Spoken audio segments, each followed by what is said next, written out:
already deceased. Ashati wo bengba yen. Keshe mo pe gbogbo je mo sin. It was because we came on board. La shiri ru àwọn baba Mohbad lo se too.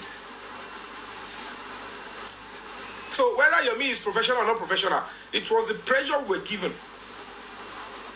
When did she recently?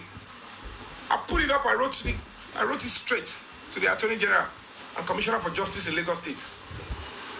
They shouldn't give them audience. They must not give such a lawyer the power of prosecution. Libo. On what grounds? He doesn't deserve it. He can't even give balanced justice. He's representing Baba Mohbad. Baba Mohbad that is already naturally accessory after the fact in the case. It's not possible. I'm not watching social media justice. I'm doing the right thing in the society. And the only show when I came in, I didn't do risk analysis, financial analysis. Mohbad go to back in church. Turawa egbon ati bere pepe ni spirit mi ti wa bayin e de bere dada ohun tó ti mú yín tó yẹ pé Ìyábọ̀ lẹ lọ fọ́ fún pé ẹ lọ fọ́ pé Ìyábọ̀ wà ní same thing pẹ̀lú yín ẹ wá kí ló dé tẹ́ ṣe máa bá pò ó lọ papọ̀ táìmù tó ti gbẹ̀bọ̀dẹ̀ tó ti yẹ gẹ̀rẹ̀ yẹn tó bá rí yín bẹ̀ wọ́n ní ṣe yàmàyàmá.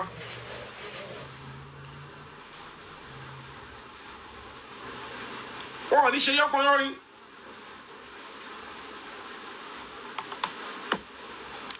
Ó dẹ̀ ẹgbọ́n nọ́mbà máa bà yín ẹ̀ ń ṣe wọ́tọ̀ ẹ wá fi ẹjẹ́ kọ́ pa mí pàkúpa ṣé bí orí yín mọ̀ ọ̀rẹ́ àwọn tó blẹ̀ tí wọ́n bá yín ó fún mi second chance ló gbogbo ẹ tún wo bẹ́ẹ̀ ṣe wàhálà tó àwọn adarí ìhun ẹ̀yin ló ń tẹ pẹ̀lú Kàrímọ́ tí díẹ̀ ti yẹ Kàrímọ́ tó yẹ pé dùn ẹ ti yí bí pọ̀ mọ́ ìyẹn lẹ lọ ń jókòó tì lẹ ń trust. When I see some video Yagani because he wants to collect money from Kàrímọ́, I said what an insult. Because people even share it on social media because me they call it my shaking my serious with you every time. She me can lose showbiz flair me as me so come over so kidding me as an actor now. Ẹ̀yin lè rò pé bóyá ní substance. Ẹ̀yin lè rò pé gbogbo nǹkan tẹ́ ti gbàrà bútẹ́ ṣe yẹn ní impact. Kò lè ní impact lọ́dọ̀ àwọn èèyàn gidi. That's why when we wrote to the president, they listened. And they went back to the case. I don't know what these people think they are doing. What can tell you? That Alabama if you do fully. You know offend so bother is really because whether you don't like it or not. So I know what I faced with the Lagos State Police Command. EBT victory, justice for bad is one year because and they tell me about Benny. Do you know how many people thought to fuck with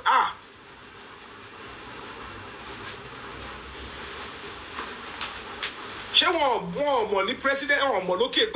I am complaining about the Lagos State Police Command and Lagos State government. And then they said they should go and take the case file. They should go and revisit it. Speaking like this is part of the political gimmicks that is needed in a case like this. Not just professionalism when you have to look at for political angle of a case. There are diplomatic angle to a case. So people just think, you know, man, I've been trained properly. You know about me. But on the Kokoloban Waja, on the Rishi no Waja, when you are rigid, you think it's always a standard approach and then we should follow it. Case to oti keto already. Oti lack vitamin D. The case has lacked vitamin D. I can tell you for free. Woman, on job kò fẹ́ gba owó ẹ̀jẹ̀. Ìpè kí wọ́n máa tẹ́wọ́ gba oúnjẹ kú ọmọ but she's sticking around because where was I? Mboni mo wà tí gbélé fi ṣẹlẹ̀. But she doesn't understand that untolo mashe kò ní fi anybody.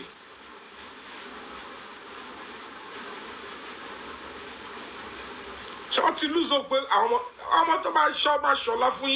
everybody has got the chance to remedy whatever situation they find themselves. Tobashi me, irritation be.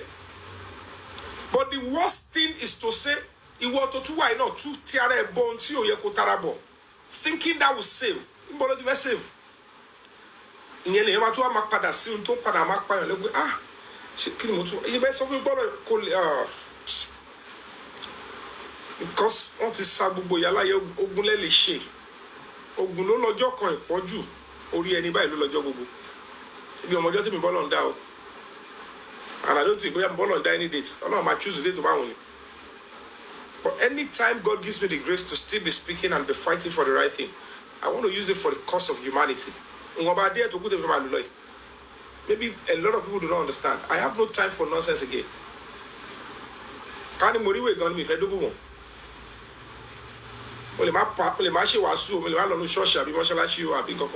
let me use my life, my time, my experience for the cause of humanity. Let's things start changing for good for my country. That president, I don't need to get an appointment from the president or from the governor before I contribute my quota for my country. With or without them, it's still my country. And that is where people got it wrong from the beginning. They thought I came here for it. Because I started the same way. If anybody look at the way I started, you will know that I've gone even deeper and further. Somebody will say he started well. I'm even doing better now. In this case, because more war, more rig. Majority only social media letting antagonize Baba Mohbad. Hello, face ya Mohbad physically. Kill him boku lo le loro fun. Okay, ara ata lo pa Mohbad but àwọn Wunmi àti Blessing ló ń ju ogun sínú sáré. Ṣé a mental ni àbí kí la ṣe?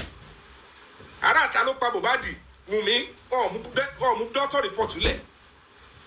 Ara ata ló pa Mohbad baba de oba I saw Dube soaked with blood. Ara ata ló pa Mohbad tó wá fẹ́ gele. Whatever it is, ara ata yẹn tó bá jẹ́ ara ata ló ṣe, ó ṣe lójú Wunmi, ó ṣe lójú àdúrà. Kí ni wèrè tá bá kiri?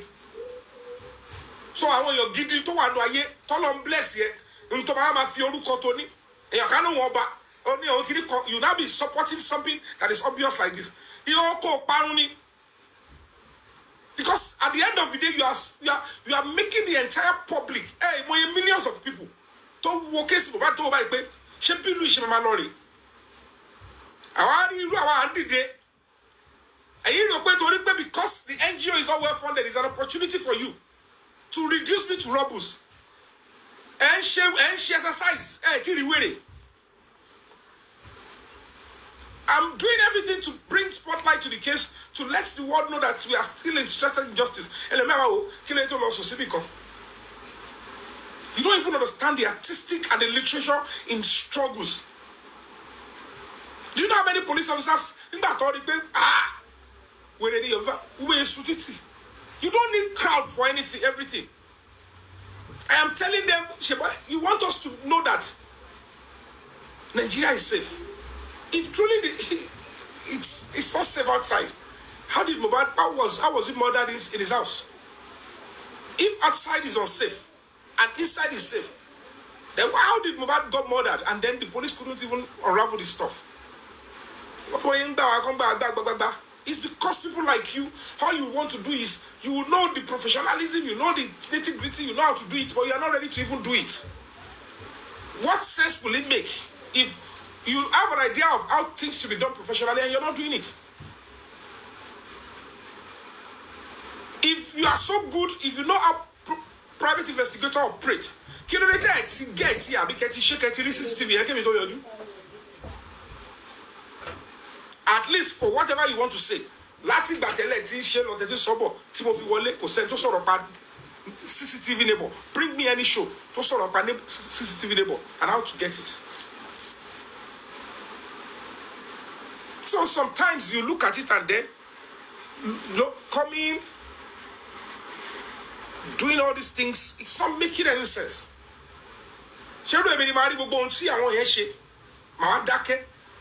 What do you? I am. I still do not understand. Èèyàn ká jókòó, wọ́n wá Yomi lẹ́kọ̀ọ́, wọ́n wà ní Abẹ́òkúta, wọ́n wà ní Ṣẹ̀pẹ̀tẹ̀, wọ́n wà ní Yánpọnyánrin, irú rubbish wèrè wo ni.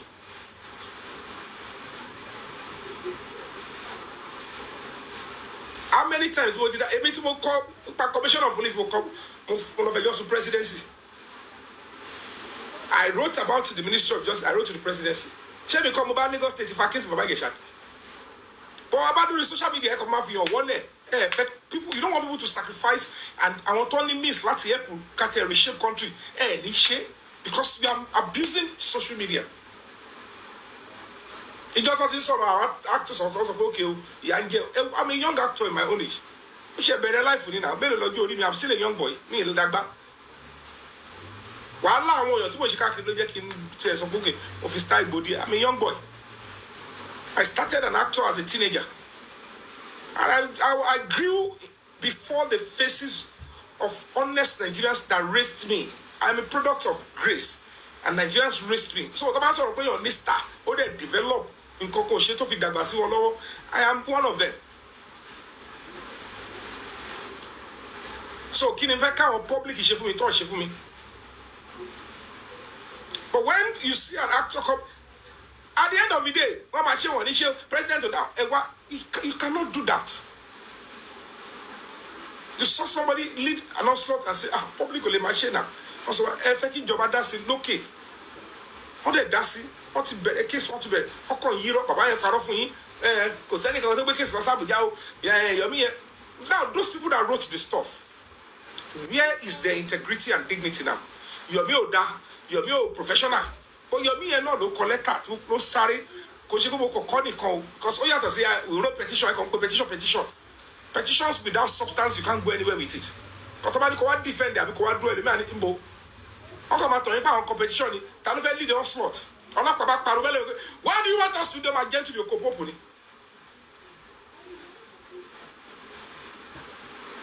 Writing, putting on national newspaper, going to London to go and submit directly. You can share me. I will have to do something. Meanwhile, I tell you, know. Because I believe that Kino ti ma gboro lu mi lọ sí ta. Kito gboro lu mi lọ sí outside Nigeria with my experience. To ma kan mi sí lu mi. That means I have tried everything and my country has failed me.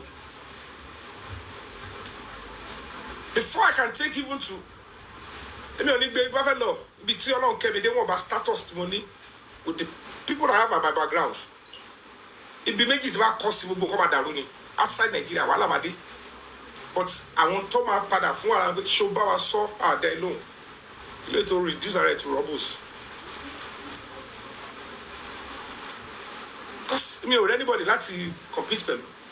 And I never saw anybody as a competitor. I have utmost respect for everybody. Me or Beraga, only relation with me. Elia was page. I'm no better jello, on narrow jello. I accept. They've tried to use this TikTok to size me up and even measure my popularity. I said, don't try that nonsense. You can't even test my popularity with TikTok. Because what I am doing is like deeper life on social media. Tony deeper life walking, do one show on top, one was long skirt. One look, hardly gonna let me marry no church. One speaking tongue in deeper life. How do we go about you? But I go call prayer warrior. Man, like about the Lord, like go me. Did you badura? Remember, and me came on the bottom. Me go come marry. So don't tell me. I was like your moon calling me. Did you? Me no did you 2 minutes badura really hear me? Cause you call me buru call the Bible. Call cast the devil that they become. Go have a bar at the because Albany down fleshele. And me go demon. Go see continue to go. With case in law that dancing.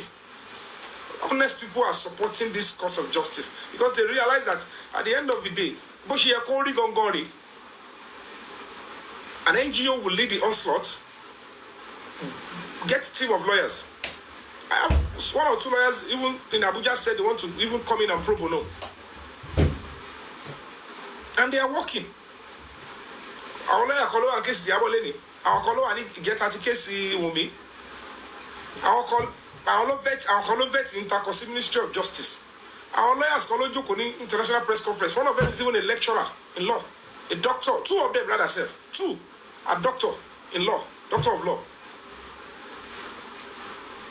But I don't need to bring them out and say because it's already a dirty case. So I said, let me take all the arrows. And Yomi went on. And I'm doing that because I believe solely that the mental health of every justice seeker is very important. When you go, even can't say mistake, you go. You tick the boxes. When you realize that this person has ticked some reasonable boxes, you reserve your condemnation or some attack because it could make sense. To bá dọ̀la, mo sorry o.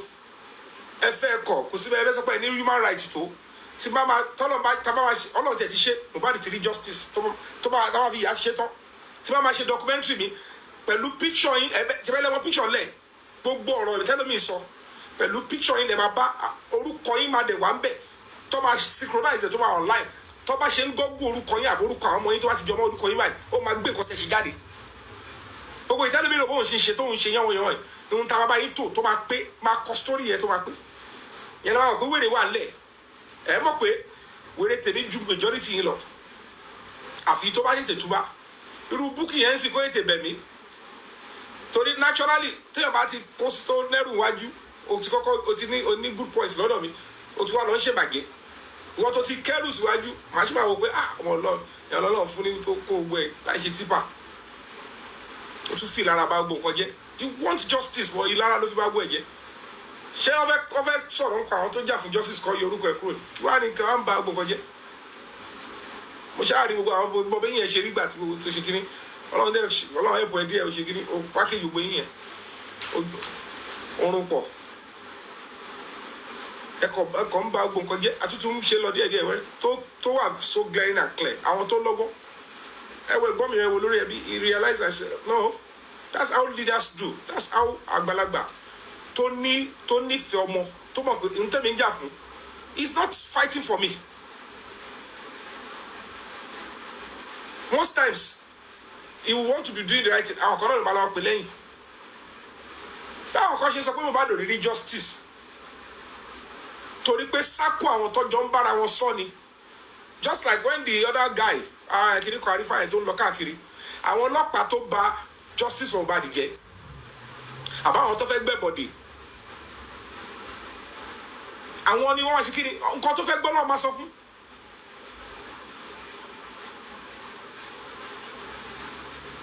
kí ló lè nǹkan ẹ̀ ta ni peace lọ Yomi olóṣì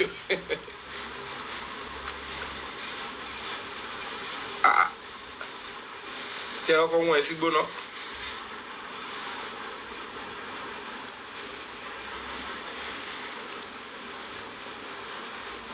mo ti wọ́n dànù ẹ fílẹ̀ mo ti wọ́n dànù ṣé you understand ó bá gbogbo justice ó bá àkọ́jẹ́ àmà ló fọwọ́ gbá ẹ̀yà kò ń ṣọyàn ló fọwọ́ gbá you have to apologize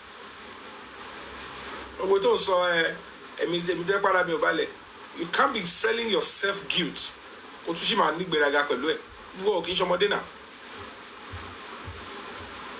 ó fẹ́ dárúkọ ọ ní Bíọ́dún làwà orúkọ original is Fabiyi Mustapha she's a criminal she's a con artist ẹ má wọn 419 fún ọ láyè 419 àti sábàbùlì àti emperor ẹ wá join papọ̀ ẹ fi àjọmọ ọlọ́mọ tó wà ní mọ́ṣúárì kí lèmi ṣe ju pé mo wá justice lọ ṣé dandan ní gbogbo alamá lówó ni tí n bá tiẹ̀ lówó tí gbogbo bá wò pé nǹkan tí mò ń jà fún ẹ fẹ́ support mi ṣé mi ò bá life dé tó yẹn ni láì ṣe justice mo ń ṣe fíìmù ẹ support mi pẹ̀lú ẹ kí wàá ní bàbàrà màá ní pé mo gbọ́dọ̀ máa ṣe tí o ṣe pé I just look at it and say this is a terrible word ẹ dẹ̀ mú orí ẹ sáré ẹ dẹ̀ bẹ̀rẹ̀ sí fi orí ẹ fẹsẹ̀ rẹ̀ ẹ̀gbọ́n sọ kò ń ṣe ọ̀rọ̀ justice for Mohbad lọ́ fi gbé Dàmọ́lá ó máa tó yé ogbó yín very shortly very shortly tó bá dẹ̀ ti wá di time yẹn owó tó ti sọ kọ́tọ̀kọ́tọ̀ owó tó wá ní mò ń wá yẹn tó wà padà wá lọ síbi tó kó changes kó support NGO mi a máa ní problem gidi Always okay, don't bother, don't trust me, but don't ever stand in my way of proving to you that I deserve respect and I deserve to be trusted.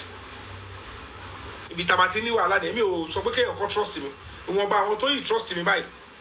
Àwọn tó lọ ń kádàrà pé àwọn eléyìí wọ́n tètè revision. Wọ́n mọ bó ṣe ń lọ, wọ́n yẹgẹrẹ.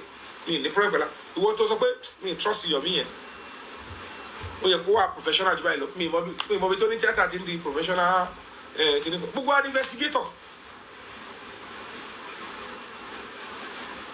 If you look at my resume, me a professional investigator. I'm only a certified human rights consultant, and I've been able to go through all these things without deliberate attempt to infringe on anybody's rights. If you are a human rights ambassador with U.S. Embassy and Crowley, and you are seeking justice from bad, and you are abusing the rights of other people,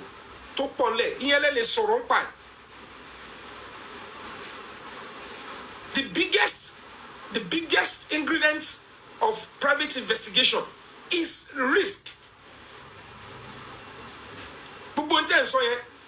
Professionalism will over to life for me. Ṣé ilé fẹ́ bá mi bọ́ ọmọ mi ni? Ṣé ilé fẹ́ bá mi ṣe bàbá fọ́mọ mi? Nígbà tí Bọ́kù tó ti kú sí, mélòó nu gbogbo justice kà ló lọ lé ẹ̀ lẹ́yìn ìgbà tó ti lọ́jọ́ tó ti lọ. Èèyàn mélòó ló lọ síbi tó ti sí láti gbà yẹn. The same thing will have happened to me if I die in the course of this stuff and buried. Kò sí tó máa lọ síbẹ̀ mọ́.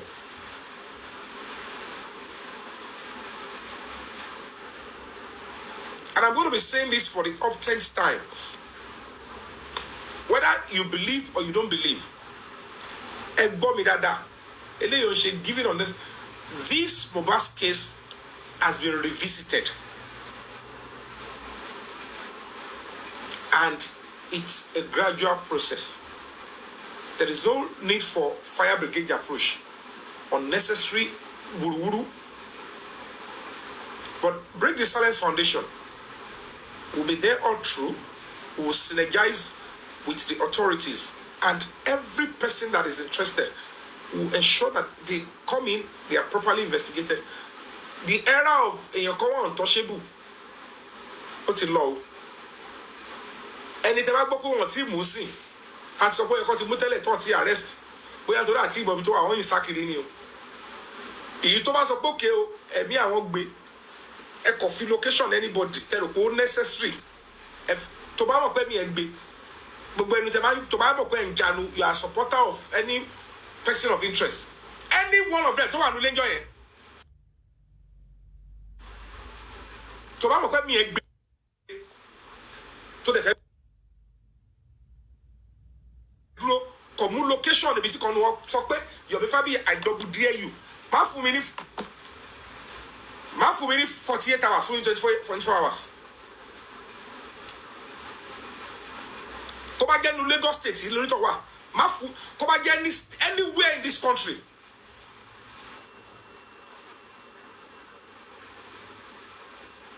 The only thing tó lè dàbí lónìí tí màá ní resources láti move láti fò láti ṣe anything ọlọ́dẹ máa ṣe. So I won't need to come out and say God, the right people are there supporting also. Irú Ìyábọ̀ yẹn sì kó tiẹ̀ fi bá mi ṣeré kí ló Ìyábọ̀ ojú ẹ̀ Yomi Fabiyi you are lying Wunmi is here kó kọ̀ fi bá mi ṣeré ó wà nílé mi kó kọ̀ fi bá mi ṣeré wò. Irú yẹn mo like irú àwọn olùjà bẹ́ẹ̀ yẹn o mo ṣe ń pariwo pé kọ́ tiẹ̀ wọ́ mi wọ kéèsì tójú máa jọ kojú àwọn wèrè wọn ò ṣe kéèsì family court lọ́lọ́ ń gbé mi lọ kéèsì tó yẹ pé we don't have to appear both of us. Àti fi wèrè pọ̀ tiẹ̀ mi ìfẹ́ commit mo ṣáà wò pé mi ìfẹ́ commit jù tó máa ní pọ̀ jù. But I still want them to sọ pé èmi ni báyìí kọ́kọ́ wọ́ mi wọ́ irú lọ́ọ̀yẹ̀ tí gbogbo ṣòkòtò ti lọ́mọdé yẹn kojú wá kojú tó bá gbin tí tó máa fi dé Àbújá kẹ́pẹ́ mi lọ́mọ àlè. Irú lọ́ọ̀yẹ̀ Àdàmọ́lá yẹn kò sóyìnbó tí ò sọ tán. This is a bigger case than what you think. Go and meet him in Abuja. He called me. But you are going about fake accounts. Yomi Fabiyi is doing it because of money, TikTok. when the cause of justice, and I challenge you, I said, you are meant to be an honest person in the temple of justice. Effectively better. So, come back by anyhow. Come by your carry power. So blatant. Can't call them as but this is the way they want this country to be. And you think it's not waiting for your own child. And you might play a party to me. I'm not saying that they are not powerful too. They are powerful, they are evil. They want to block whatever we are doing. But I will keep doing my best. Especially when I see a leader that I can stand and trust and can say, sir, look at what is going on. I want to case it off in charge that Damola is in court. On fear Adura, on fear witness. Adura will now absent for 3-4, which is already happening. But all my shock you I mean, this one to be chele. To be same court, you know, must go let me. Oh, Lord, you go and get her. But I am about to share another film for you.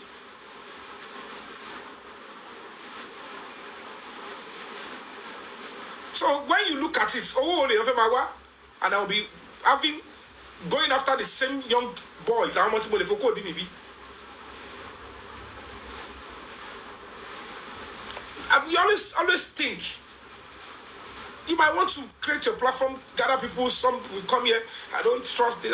What's my business with you trusting me? I'm going to be having problem with you when you say I don't want you to prove or to earn your trust. Don't do that nonsense. You can choose not to trust me. It's okay by me. But I have utmost respect for everybody. Utmost respect. All of them are coming. I prefer to mention the name of everybody. You'll be surprised I will mention everybody's name. Justice. So this country is a country where law operates, where law works.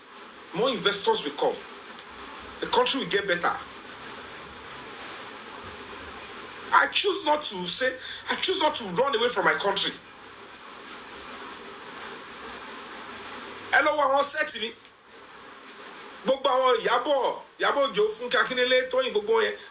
They started traveling maybe 2-3 years after I started traveling abroad. As an actor. Me, today I was working in Japan. Because I believe in my country. Me, they know Igbo, sorry, you're meeting Igbo. You're meeting Kiniko. How many of these lies am I going to start refuting? Sometimes I feel be responsible by waiting Magbe. How do I go to a Gebi?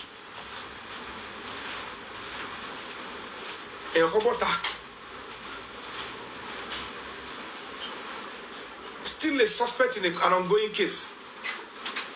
Several other stuff. Hey, me. But they become one call it one baby me. Look at how I have to ridicule myself to be defending what never happened. I don't know the kind of people me Monton saw Tom Chalachi Toffin Fuala or Roy because they see them.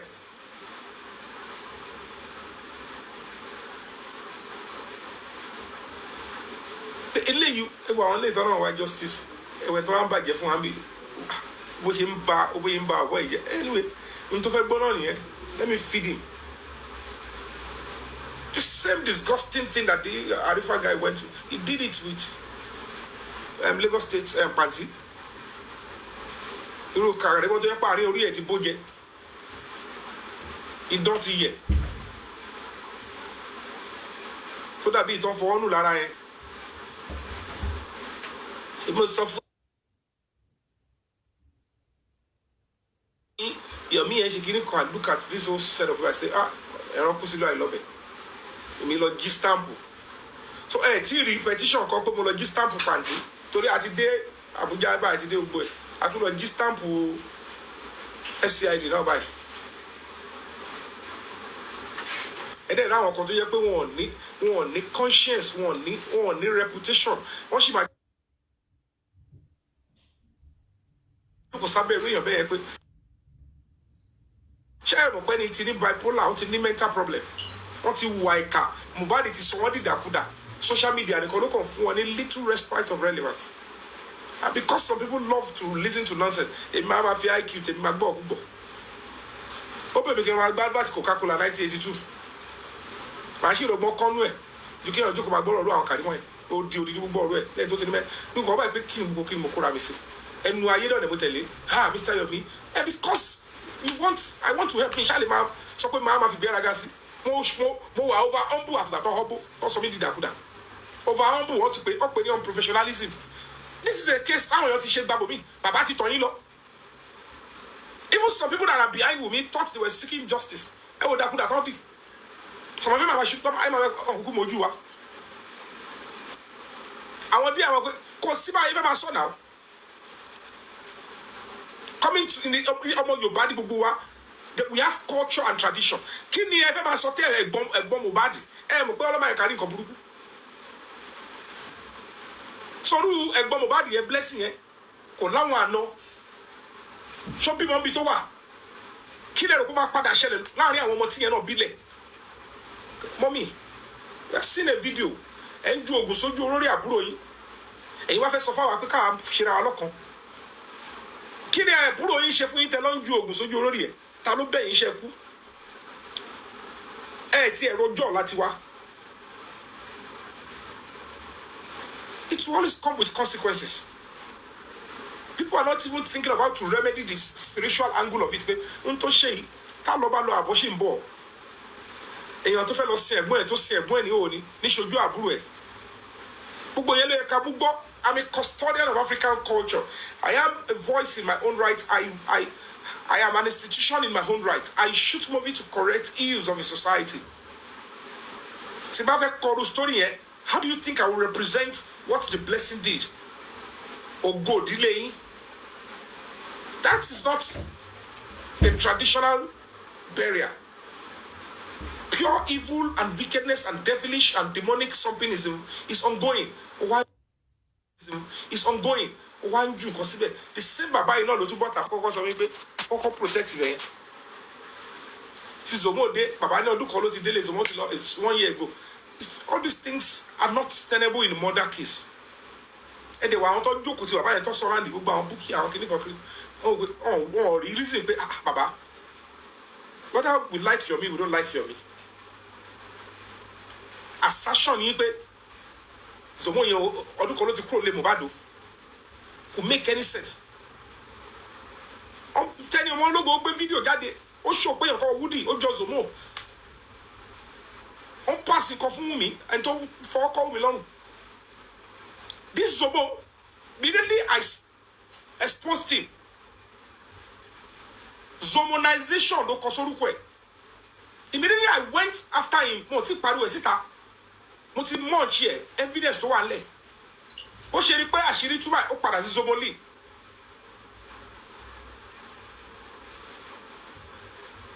And then look at the father, gbé son, gbé gbogbo ẹ̀ lé lọ́wọ́. Wọ́n wá ń sọ̀rọ̀ Wunmi àti Zomo wá jọ ń ti síra wọn. Wunmi ní Zomo lòun bá jà. Zomo bọ́ta sọ èmi kọ́ ló ń bá jà. Ọkọ ẹ̀ ló bá jà o. Ó tún sọ pé I will stab you, don't think because you are a military. And then this set of people are still condemning me. So báwo mo ṣe fẹ́ wá professional tó pẹ̀lú àwọn set of family yẹn tí we're going to 30 funny power and leverage ahead of somebody like me. Irú professionalism mo fẹ́ gbé wá ti máa yege. And I'm able to endure. The only way we have gotten this far, because ordinarily here, still talking about justice for Mohbad, is because we have the 3 seconds video. So, Zone 2, to Dasi, to call for arrest of Damola ati Adura, go to the ambush, call the Parasipanti. Presidency, no, to something. The highest authority in police, all on it, and nothing is in 3 seconds video. It's because you entertain junks. I don't like that you're mad. Who what's business with like me? Shani, me choose human rights. One likeness mobile. When I have been a testimony of fans' love. From Germany to France to South Africa to America to Canada. Accommodate me for 20 years. And you come out of me, I don't like Yomi. Yomi doesn't have pedigree. Yomi. 20-something years of love, undiluted natural love from people that I don't know. Mo wá fẹ́ give back. Mo wá choose with this pathway. You're expecting me to be looking for. Oh, mo ṣe wọ white. Lè stay ní mi. Tẹ́ bá ti ń gbé ìdọ̀tí àti pátákó pa yín bọ̀. Ẹ bọ́ sọ̀hún. I am stainless. Àbàwọ́n. Mi ń ṣe dọ̀tí. Mi ò mú nǹkan tí ò ṣe tèmi. Mo kájú ọ̀kọ́jú àmì. Mo ká ojú ọ̀kọ́jú àmì. Mo fa kéèsì lọ́wọ́ bì. Gbogbo tí mo ṣe lọ yẹn kó tó di pé public ẹ̀ bẹ̀rẹ̀ sí dá sí people on the ground pẹ̀lú àwọn tó support. Mo tún pe London mo ti yá 300 lọ́wọ́ àǹtí bọ́sẹ̀. Orí justice for Mohbad ni torí mi kọ aṣọ funfun for white tó bá ti mo ti padà sí white. So ọ̀hún lè sọ pé kò tiẹ̀ pààrọ̀ aṣọ. Ẹ̀dẹ̀ lè sọ pé mo dọ̀tí torí má kọ́ bá fọ ni á dẹ̀ máa dry clean ẹ̀ á dẹ̀ máa gas up. Fojú wo pé kò sí designer mi ò lo gold chain ṣé lè jọ kínní èmi ìrètí bọ́lá wọn rà lọ́dún lọ́nà mo rà láti bí i 2015 àbí 16 mo ti rà GA lọ́pẹ̀ tẹ́lẹ̀ ni onífẹ́ rà ọ̀dẹ̀ ìdá ilé ọ̀dẹ̀ ìdá mẹ́ntẹ́rẹ̀ kò dẹ̀ gé mi lọ́rùn bá góòlù lọ́rùn mi tó ṣe kọ́kọ́ àfi irọ́ kábìtì. I can only appeal to all of you. We are on the pathway to justice for Mohbad now. Ó ń bẹ̀rẹ̀ nìyẹn. Èyí tó ti wà l'Ábùjá yẹn, ó ti dáná rébù l'Ábùjá. Mi ní sọ jù yẹn lọ. Until mi ní tún sọ jù yẹn lọ. Come on, because we are in the middle of a serious investigation and effort. So I won't want to go into details of all that. But everything will come to fore. Everything will come to fore. So I will only appeal that we all are one. Tí Bukky Jesse ò bá wá justice kò ní reverse ìgbà tí ara ní torí pé bàbá Mohbad ó ti padà bójú òun jẹ́ tó padà kò fẹ́ jáde tán ó wá díẹ̀ kò fà èmi àti òjà tẹ́lẹ̀. So certainly your conscience is telling you you've done something wrong. You want to correct your wrong. Fẹ́ fìrẹ̀ lẹ̀ ṣe. Bóyá àwọn kan sọ fún ẹ pé olórúkọ ẹ má máa tọra yín o. Tó bá dé stage yẹn mi ò lè jẹ́ kí ọkọ̀ wọ́ mi wọ wèrè o. Gbogbo ìtẹ́ yìí tá a ṣe justice níbi gidi kò káyé. Mo dúró digbí. Tó bá ti dá orúkọ yẹn wá gbọ́ Yomi má tọ̀ wèrè o. Tí mo wọ báǹkì, tí mo wọ police station, tí mo wọ ọ̀dọ̀ àmì, wọ́n fún mi ní sàndá. Tọ́lọ́pàá fi ń ṣe àdúrà fún mi. Ẹ̀wọ̀n ò sí gbó.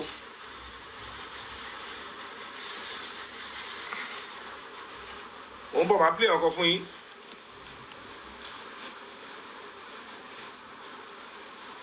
Ṣé ti ẹ̀ necessary gan? Kò necessary. Kò ní ìyàrí.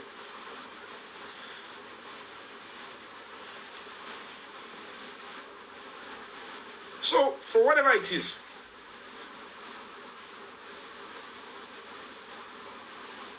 it's very important that we stand on the pedestal of justice. I like ajá lógún ọdún láyé ẹran ògún ni. Gbogbo àwọn tó mọ̀, if you have been asking that everybody in the house should be properly investigated, I can tell you for free it will get there.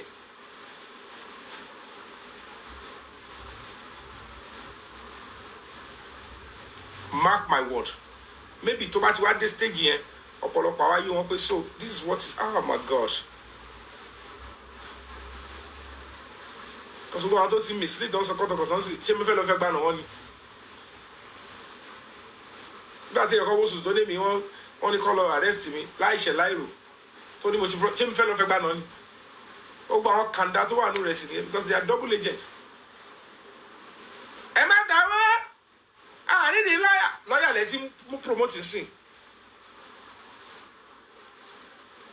The question question now is, Tony, oh, I need a lawyer mobile to stop the way he's intelligent. Now they realize that they still. I'm in support. You can bring any lawyer in. The more the merrier. But everybody should just know that I won't cover Ogba Ogbon.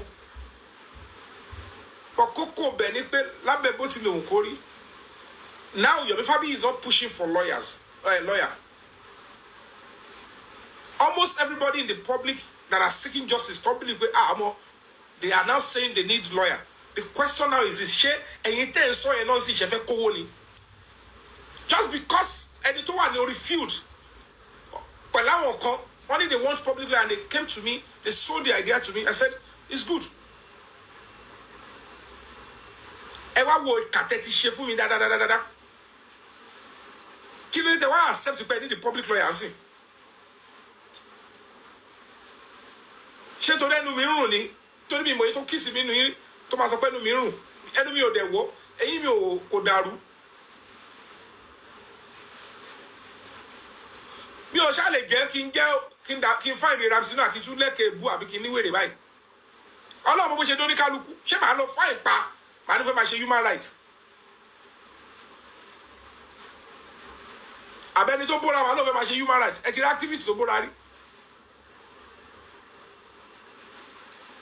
Irú wèrè Sami Jojo tó kẹtàn Sky Lolo. Tó ní mi o, I've committed crime. Ohun dà lẹ́nu. Èmi lọ gba kútọ̀ ní wọ́n gba kútẹ́nu.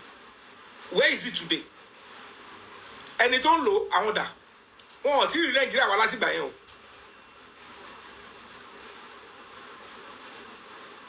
Kí là ń ṣe tánà di ara wa fún?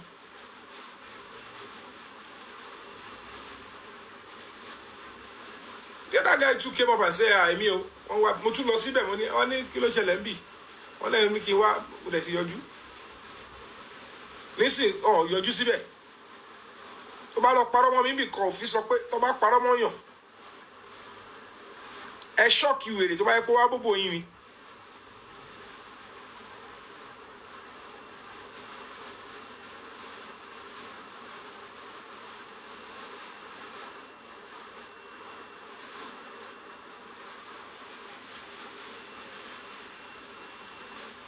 The barrister, somebody is asking a question, will I be working hand in hand with the lawyer?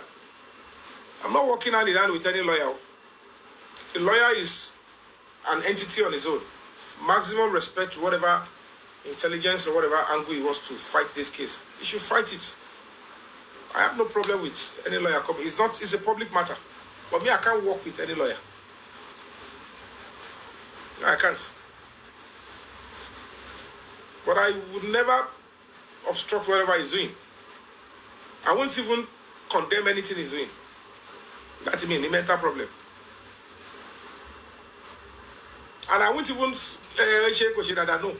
He has his own approach. In just sitting very dark and WhatsApp chat today, they were tempting me, they thought I would condemn. Why would I condemn him? But only evidence in to fake big jade. Oh, padà sọ̀rọ̀ mọ́ sí. Ẹ fi pathway of justice. Ntadura Mulefemi and to one bed and sorrow and below WhatsApp chat. Say because people you are professional, you are intelligent. What is professionalism when you discarded a clear pathway to shake any institution say, yes, this is the truth. Don't shake our commissioner. Don't let me move on in Yomi Shakara, FM lot, more than Drodigby.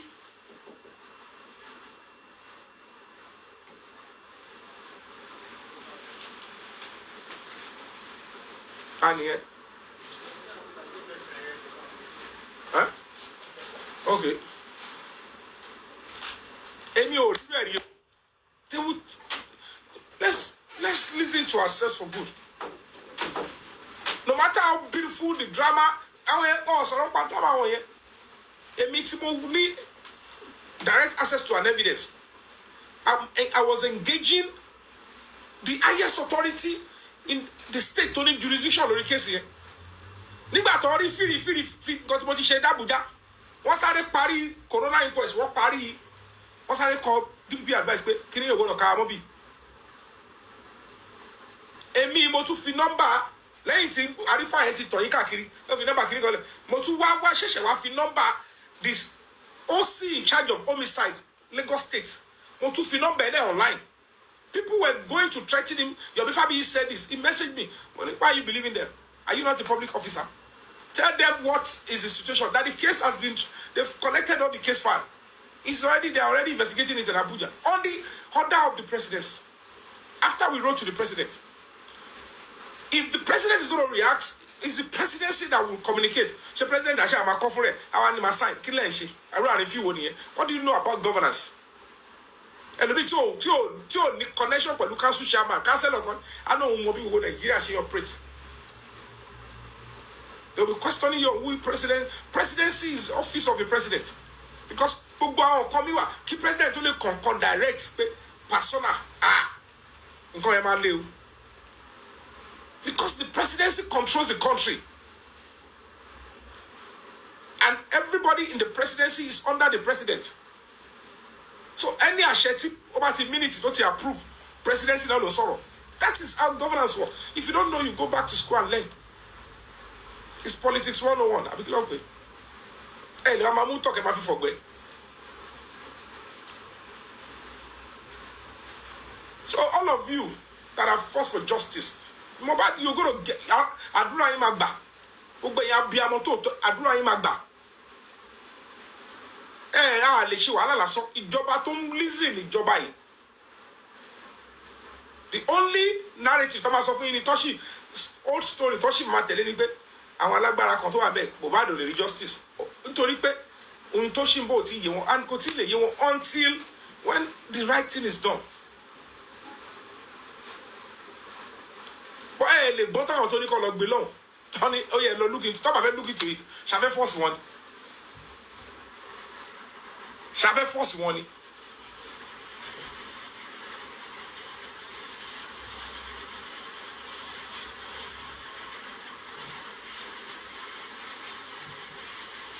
Lè force wọn tọ́ba ní dáhùn lóhùn wọn ní dáhùn. Àdìbí táwọn dé dúró gbogbo àwọn tó ti tọwọ́ bọ̀ tẹ́lẹ̀ wọ́n ti rí pé àtòkè kó má dogunlẹ̀ láàrin àwọn tó pàṣẹ pé kó lọ ṣe kéèsì yẹn àtàwọn tó bìlì gbà àwọn náà mọ́ wọn lókè tọ́ba nítorí tó wà stake kọjá even more than justice for Mohbad ó kọjá ọ̀rọ̀ Mohbad nìkan. The question tẹ́ bá béèrè pé bàbá Mohbad ṣe bẹ́ẹ̀ lọ sí Àbújá kí ló dé wá sọ fáwọn èèyàn pé ẹ̀yin lẹ ṣiṣẹ́ lọ sí Àbújá. Now picture yourself ẹ kọ̀ wẹ̀rí ọkọ yín kẹwàá pé ṣé mo deserve gbogbo nǹkan tẹ́ mú mi go through if bàbá tó lọ́mọ gangan tó gbogbo yín pé òun lòún ṣe kiri lọ sí Àbújá wọ́n pè òun sí Àbújá òun ṣé wọ́n pè àwọn wọ́n ṣe lọ sí kọ́mánì tó lọ yọ Dàmọ́lá yẹn kọ́ lọ sí Àbújá ń sì kọ́ lọ sí.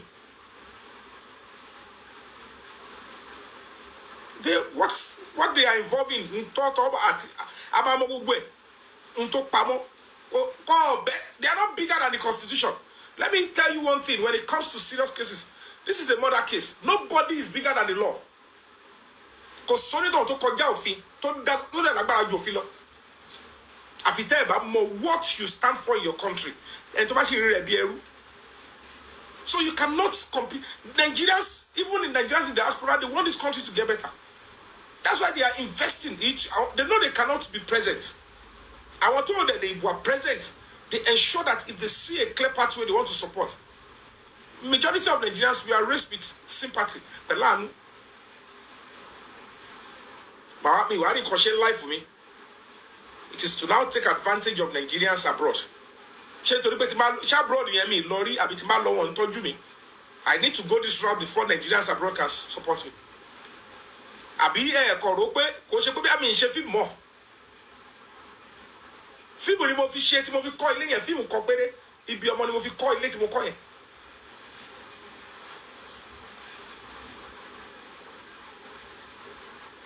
Àṣẹ Ọlọ́run ni àríwé ó pẹ́ jù rárá bóyá in the next a week in the next 7 days or 2 weeks bàbá Ìjẹ̀ṣà máa jáde. You realize at the end of it, okay, there's sheka, there's shebida. And by the special grace of God,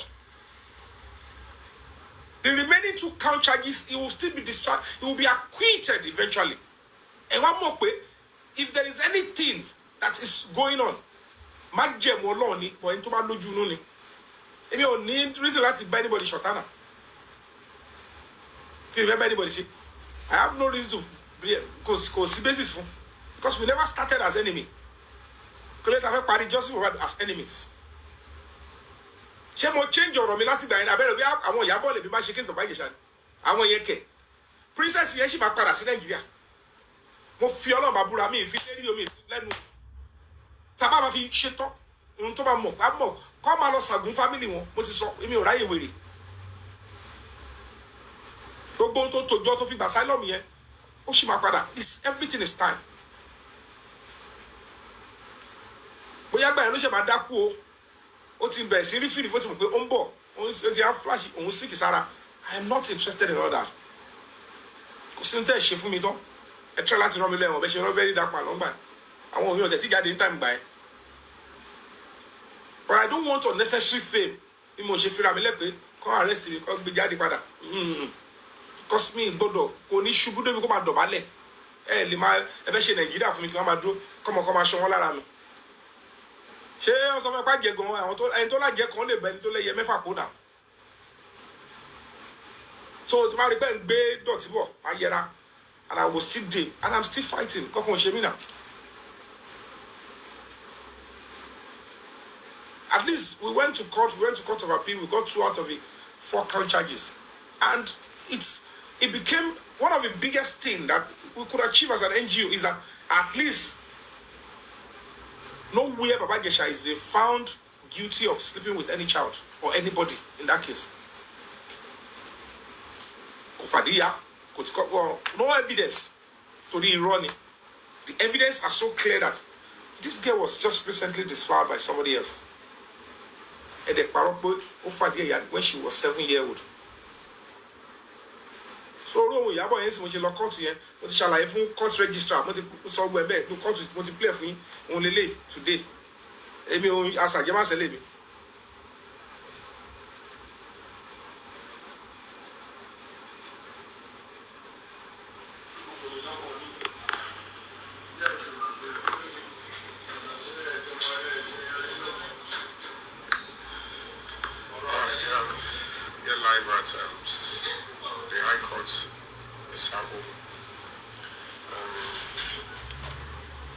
Mo bẹ jẹ nǹkan kiri mi wọn kí mi tán wọn ṣe gbọ́ dáadáa báyìí.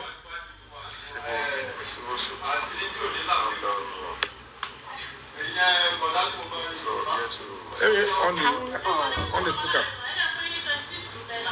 Connected. So the case has been adjourned to the 4th of November.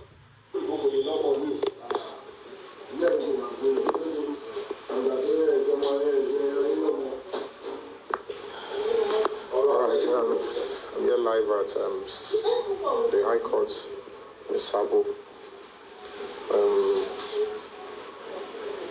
For my case, Yabo Ojo versus fabiyi, civil suit. And so here to follow up on the case. So the case has been adjourned to the 4th of November. So we're going to be here. Yes, sir. Bring it on.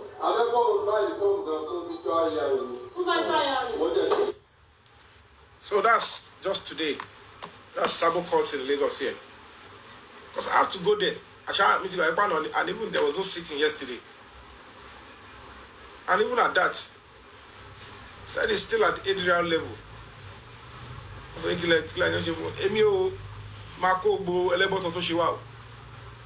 This sort of me o buy me on wa lion me dede gbe on court me she wala. I don't like trouble for anything, but I make good trouble. When you the way come out put me in industry, Yomi, go a little you. Osikini ko jo me only I can't even allow me only I can't to back to this stage I know they go back. No going back, no turning back.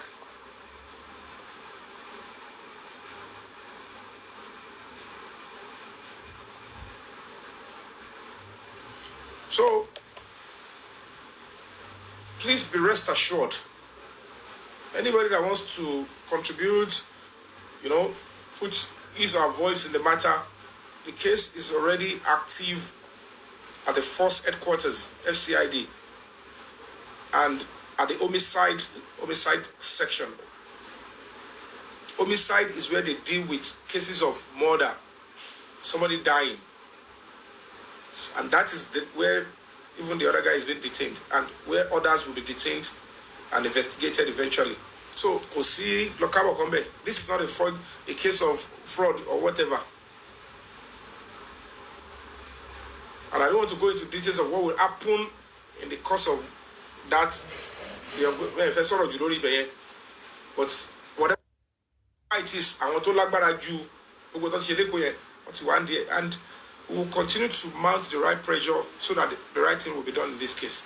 Tàbá gbójú kúrò, tàbá tún fẹnu burúkú bá ọgbọ ẹ̀jẹ̀, tẹ̀ tún lọ tán lọ lẹ́yìn tẹ̀ aláwọ̀ káwọn kan máa lọ bẹ̀, àwọn aláfẹ́ wà ń díẹ̀, ẹ lọ ẹjẹ́ lọ bá Yomi jẹ́, ẹjẹ́ wa bá lọ ntọ́lọ̀ máa ṣe. If you keep encouraging those people, tell them they are all double agents, or me, wọ́n kàn fi lára ṣe. Àwa ni kinní kan, it was there. Mi ò lè glory pẹ̀lú anybody. I mean, mo ní glory tèmi, mo sacrifice here láti yí mẹ́rẹ̀ for the cause of justice. For the cause of justice. For the cause of justice.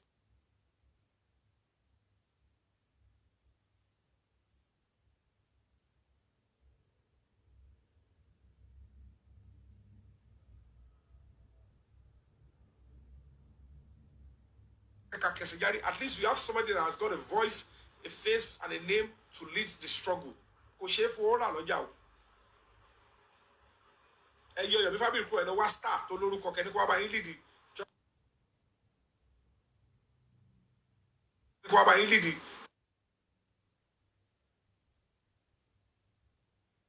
Kó wá bá yín lead. Justice of bad. Kẹwàá òye tẹ́ máa ná. Pẹ̀lú ẹ̀nà ẹ̀ ní rí. Ó máa difficult kẹ́ tó lè yàn tó lórúkọ kó wá lead. I'm talking about ẹni tó lórúkọ tó ní industry.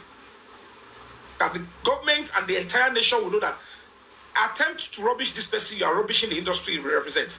Orúkọ yàtọ̀ orúkọ with substance. Ntí ewo yóò mọ̀ yàtọ̀ nìyẹn. Because ó náà wọn kàn mí kàbí tó máa ṣe fúnra èmi. Some people in the industry will like, ọmọ ikú tó ń pa ojú ẹ̀ tó ń ṣe báyìí fún Yomi àwa ló ń ṣe fún yẹn o. And even the people that are doing this will know that mọ̀ tó ń ṣẹlẹ̀ wàhálà ni lọ ṣẹlẹ̀ because this person is not just a social media person. He has a career, a professional career that has a sizable number of people in the industry. My totally react. Just like when they were trying to plan against Baba Gesha. So anybody, already. So they don't know how many anybody that will turn up for him in the industry. And we'll go to the parasele. Want to Baba Gesha, and we'll be ready. The man will shake a shake. One day, my binu ani amaso ni Jane was said. Wọ́n dẹ̀ package, wọ́n dẹ̀ fowó lọ rent CCTV, wọ́n dẹ̀ tán wá, wọ́n fògùn bá sọ, bóyá fògùn bá sọ nígbà àtẹ, wọ́n dẹ̀ gbọ́mọ lẹ̀ pé ọmọ mo kó dó dáadáa jẹ́ kó rí ẹ pé òun wẹ̀ ni eléyìí máa ṣe dáadáa ni kò jẹ́ kó ṣe bẹ́ẹ̀ kó fẹ́ súnmọ́ ẹ ọmọ mọ̀ bóyá fẹ́ change age òun. Wọ́n dẹ̀ lò tán, wọ́n dẹ̀ change age ẹ̀. Ìjọba dẹ̀ sọ pé age ìtọ́ change ẹ̀ làwọn máa lò. Because wọ́n fẹ́ fìyà jẹ. Ẹ mọ tó ti ń lérú èmi pé àwọ̀ Yomi sẹ́, we must find a way to point. Tó bá dọ̀ lásìkò bá rí mi náà sọ́wọ́, ẹ ṣe máa dákẹ́. Ọlọ́run máa dìde fún mi náà. Ọlọ́run bá dẹ̀ sọ pé kò sí òjò is my anointing. Ẹ̀kọ́ máa wíṣì ní ọwọ́ yóò ní bà. Because bí o ṣe bàjẹ́. Akọ́ọ̀tù ṣe wàhálà débi kan àwọn kọ́kọ́ máa dìde. They just pick up something. Nígbà tí gbogbo yẹn kó mọ ọmọ tó ń ní sex regularly. After àtọ́tún bàbá ìṣàbọ̀ tó yà padà sí ìjókòó tó ń lò. On test for Baspa Mundi and the old social media. Because of Baba Gesha case, they don't know where. Because we live in a society that any public member in Nigeria get the right thing to come to fore. And that is the sacrifice people like us are making. People will now be relaxed more. And if you have MB to zombie,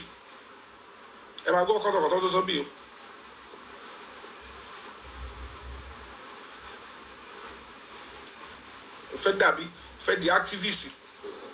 Ọ̀rẹ́ bàbá Ìjẹ̀ṣà tó tọ́ ni. Àwọn abẹ́rẹ́ sí fún gbẹ́ onítorí ọjà fún ẹgbẹ́ Lagos State ó sì bẹ̀rẹ̀ sí fún ẹgbẹ́. Ṣé lè wà sí Lagos State ọ̀rẹ́ ìjọba ìṣàlẹ̀? Yomi family join this live video. Èyí wọ́n ti bẹ̀ mí kí n dákẹ́ sọ, mo ti wo live video, ó làkó ti mad. Orí ẹ̀ ti dàrú Yomi.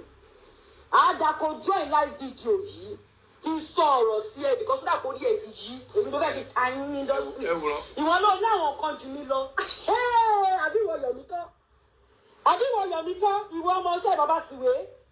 Jọ bàbá Sìwé ti ẹ̀ dárò. Ohun tó bí minute mo fi ṣe ọkọ Ìyábọ̀ lélẹ̀. Ìgbéraga ẹ máa pọ̀. Ẹ̀yin obìnrin yìí ẹ máa dòdòkúdò ní industry. Àwọn ọkùnrin ẹ̀jẹ̀ la fi ní orúkọ tá a ní. 101% humility and service la fi ní orúkọ tá a ní. They will use us for all these girls. Àwa la máa ṣe wàhálà, la máa coordinate, la máa peer, la máa ṣe wàhálà. Wọ́n á fọkó gbé lórí ìjàmbá ìpara. Ó máa bẹ̀rẹ̀ sí ní gbogbo àwọn ọkùnrin tó jìyà lórúkọ bí ẹ pé wọ́n gèèyàn. Ẹ wo gbà tí ẹ bó iṣẹ́ àjọbọ̀ bẹ̀rẹ̀ gbogbo wa. N tó sọ yìí, bàbá Sùwé wà lórí ààrẹ gidi. Wọ́n ní èmi ló pè pé àbúrò ọmọ bàbá Sùwé kọ́. The people that can even say this. Tí wọ́n máa ka àwọn obìnrin tó wà ní industry tó jẹ́ àwọn ìyá wa tó lè pè pé àbúrò ọmọ bàbá Sùwé kọ́. Even go on ní sọ sí mi at this stage tá a dé gan. Wá wò bàbá Sùwé. Bí wàá tẹ́ àbúrò ọmọ Jídé kò sọ kọ́kọ́ àbúrò ọmọ Adébáyọ̀ Sàlámì kọ́. Mo ní ìwọ gbó sùsùn torí bàbá Sùwé ti náà rẹ̀. Ikú Bọ́lá jẹ́ o. Mo ní for that reason. Pẹ̀lú àwọn tó pè mí gbà yẹn pé you must teach her a lesson. Don't forget. Mo fẹ́ dáríjì because mi fẹ́ bá. Let's just know. Wọ́n á ṣe ọkọ̀ Ìyábọ̀ yẹn. Wọ́n tún parọ́ ó lọ kọ story kìíní kan. Fa irọ́ ni. Those are the sacrifices you go because you're fighting for justice. Bàtú ìṣe pé ẹfẹ kò fẹ́ kí ìlú kọ́ máa bàjẹ́ lọ. Ta ni o mọ̀ pé whether kò sí ohun tẹ́fẹ́ sọ fún anybody, it was set up to destroy him. Fake ni pé ó ṣe kìíní kan la ṣe. No, ẹ fẹ́ ṣe kà ní. Kò síbẹ̀ ẹ fẹ́ set a up kò fẹ́ kọ́mọ̀ kò ṣe. Must you allow an innocent victim to suffer PTSD? Must you create an avenue to watch child pornography? Must you groom a child or a minor for sexual activity? Kò sí ẹni náà lé ayé yìí, kò sábì àmọ́ náà tó máa fi ọmọ ẹ̀ la irú ẹ̀ kọjá. I'm going to play it. Kò sí ẹranko gan animals will never put their children in harm's way. Ẹ wo gbà tí wọ́n sọ̀rọ̀ Naira Marley recently. Tí wọ́n Ìyábọ̀ ní Jìgàn sọ fún ẹ pé honestly drink ọmọ ẹ. Hot DJ boy ti DJ yẹn náà sọ pé kinní kan kí ló dé tó wàá sọ fọmọ ẹ pé ọmọ mi for me to get evidence I'll put camera in your body, don't worry go back to that house. Shebi they will just don't worry, don't take much that hard drugs just take small, let me see the reaction on your body and I will film it so that I can have evidence. Bóyá orí ọmọ ò ní yí dànù.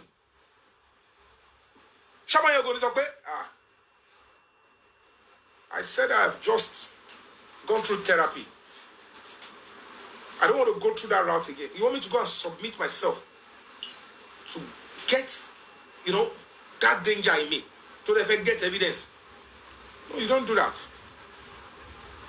Campus bossy, princess then so ko bi money ko se koko wa ni ko komo lomo gbe die le e gbo àwọn wèrè kan sọ tá bá ṣe bẹ́ẹ̀ bá le fẹ́ bo ba Ìjẹ̀ṣà ṣe you they only set him up with flirting. Ọmọ ko like obìnrin e fo obìnrin de and they use the young adults to ma feel guilty pé on gbọ́dọ̀ ka mi wọ́n ọmọ kékeré báyìí o de ti ka money o ya change age ẹnu de lọ fi pé age yẹn tó fi ran lo ẹ̀wọ̀n. And they can't even fathom that. How can somebody think in a different, differently? It was because very dark man think differently. They want to try the nonsense with me. If I hello, I want to do what you have. So back Panade, I buy anybody lock the way. ẹ̀yàn ká fìyà jẹ mí lọ́mú lẹ́wọ̀n lórí nǹkan tí mi ṣe máa bọ́m wo máa pa ẹ̀rọ náà máa para mi dànù máa ṣe wa lọ máa ibi tí ẹ̀rọ máa pọ̀ sí dáadáa máa pa anybody èmi ẹ̀ fúnra mi lẹ́wọ̀n ní mo kọ́ gbé wo mi ò ráyè láti dímọ̀ ẹni tí mo ti padà nù mo kọ́ gbé wo eléyìí pàtí ẹ̀wà mo dẹ̀ lọ mo yẹra fún mo tún padà dé ọ̀nù kóòtù yẹn mo ṣe wá tún wá padà síbẹ̀ lẹ̀ severally because 99% of the judges know I'm speaking the truth. 99% of lawyers know that I'm fighting for the right thing. 99.9% of police officers know I'm speaking the truth. I was speaking from the angle of a human rights ambassador. For an advocate of human rights, that's kilo leto yi. Ema bali aye je yo obìnrin. Obìnrin lágbára tó tọ́. Obìnrin, we are ìlú tí ò sófin ni. Ema bali aye je. Lórí pé ẹ̀kọ́ ohun tí ò ṣojú ẹ̀ tó rí. The truth of the matter is gbogbo story 7 years tí wèrè princess yẹn sọ ẹ kò sí tó fojú rí báyìí kò ní evidence kò sí kankan. How you would tell a police officer that your daughter living under you 7-year-old was sexually abused wọ́n ya ìdí ẹ̀? Ṣé ọmọ yẹn ò wọ́ pátá ni kò wẹ̀ ńjọ́ kejì ni? She will have multiple tears nígbà tó yẹ kó bóyá Ọlọ́run ti kókó mọ́ látọ̀run. O kò stage irọ́ you weaponize sexual abuse on children. Ó fi ba yíyan jẹ́. As if you don't know you called him to come and shoot a skit with you. What a pressure. And he could flex pẹ̀lú ẹ̀. Ọmọ yẹn ṣẹ́jú yẹn ló bóyá ọmọ ṣe sóhun. Wọ́n ní bá yẹn jẹ́ ni. Nínú fídíò yẹn lọ padà wò princess tún lu ọmọ yìí. Ọmọ tó pè victim ó nà. And the police could not say, why are you beating the victim? Those women out there say, ṣebí girl ẹlẹ́yìn jà fún kúlẹ̀ tó nà. Mo wá sọ fún Oyabo mo ní I'm challenging you and go and speak to Lagos State government. They should charge Damola Adekola and that's Okele. Why did they remove that guy? The judge, Justice Oluwatoyin Taiwo retired. A major ọ̀tọ̀ọ̀tọ̀ ló bẹ̀rẹ̀ during trial of Aisha. Any suro Lagos State government, let's calm down. Where is this Damola Adekola? And they said that is not the case we are doing now. One included you and you won't jà fún you won't jà fún. Onemi irole mi pa I'm a rape apologist. Òun ló ṣe lọ kọ́ wèrè tán níyà wèrè kọ́kọ́ lórí ọmọ tá ràn lọ́wọ́ tá gbé wọn tá ṣe kíní kan. Ó gba àwọn wèrè. That's how they will be going to everything I'm doing. Kọ́ṣàlì máa kó bá ní gbogbo ẹ̀mí burúkú ṣì wà lára àwọn pípé. Mo mọ̀ pé gbogbo ohun tó ń ṣe tó ń fi social media ṣe jọ́kọ̀ ọwọ́ pálábá wọn máa ségi. Ọwọ́ pálábá wọn ó máa padà ségi. Because it's becoming a serious melee. Look at ẹ máa wo bọ̀. Ẹ máa wo password mi náà. Ẹ wo náà activist. Ọgbẹ́ kí ló ṣẹlẹ̀ Yomi náà? Ṣé torí kò dẹ̀ wá ẹ̀kú bàbá Sùwé pé kí bàbá Sùwé ní problem àdẹ̀bí gbádùn? Ó tẹ̀ jẹ́ kẹ́ni yẹn kó gbàgbé nǹkan tó ṣẹlẹ̀ kó mú. The same pattern all look pẹ̀lú ọmọ Big Brother yìí o. Ẹ rí pé the same pattern. Tó bá gbà téèyàn bá ń rọ́kú fáwọn èèyàn tó ń ṣe gbogbo ẹ̀ wọ́n ò rí ẹ̀ngbà yẹn o. Sínú ẹ bá wá ń dùn àbí tó ń wakọ̀ then they will be bitter. Pé àníyàn we want to show to the world pé nǹkan tó da ò jáde lára ẹ because they thought that gbogbo kàtà àwọn ti ṣe yẹn ayé ò gbọdọ̀ gbọ́ pé something good comes from you or you are doing good so they will use their social media or any sick woman or àwọn ìyàwó èrè kan táyé wọn ti bàjẹ́ tọ́wọ́n jẹ́ kankan nú ayé wọn á gbéra wọn lè wá ní ẹlò wá because of change. ẹni tá a dúró tí yóò sọ pé kí ló kan mi ò bọ́ ta sí ìrègùn náà anybody I'm only celebrating in my own way I'm happy in my own way wọn á yí mú ẹ lọ́wọ́ ṣáà ni. bẹ́ẹ̀ bá gba academy mi kọjá tó bá débi ẹni tó gba academy kọjá the person has where he or she is aiming tó bá dẹ̀ ti débẹ̀ tán it is important for the academy to use it and say this is our product àwọn olórí burúkú ìwà bẹ̀rẹ̀ sí why are you saying it's your product pé ìrú ẹ̀ nílé ayé mi torí pé wọ́n ṣàfẹ́ prove pé àwa làwa dá ọlọ́dẹ ń sọ pé àní ẹni yí ẹni àyànfẹ́ mi ni nǹkan tó dá ń jáde lára ẹ̀ ohun tó bá dá wọ́n á máa ṣàmà yí on a good day this is a clear case for bad ìgbà tá a ti wọlé síbẹ̀ yẹn direct ni because ibi tó tọ́ wà máa lọ bẹ̀ I risk my life and say wọ́n yí mọ́ mi lọ́wọ́ ẹjọ́ burúkú máa yí gbogbo ẹ̀ lo ẹni fún They will never even talk about what they said or did to frustrate whatever you are doing, to make you even go out of your norm. They will come back and say, he's not professional, he's not good, he's not critical. And then when you look at them, say, at the end of the day, these things that you're talking about, why haven't you done it before? Professionally. You gave money for professional PI.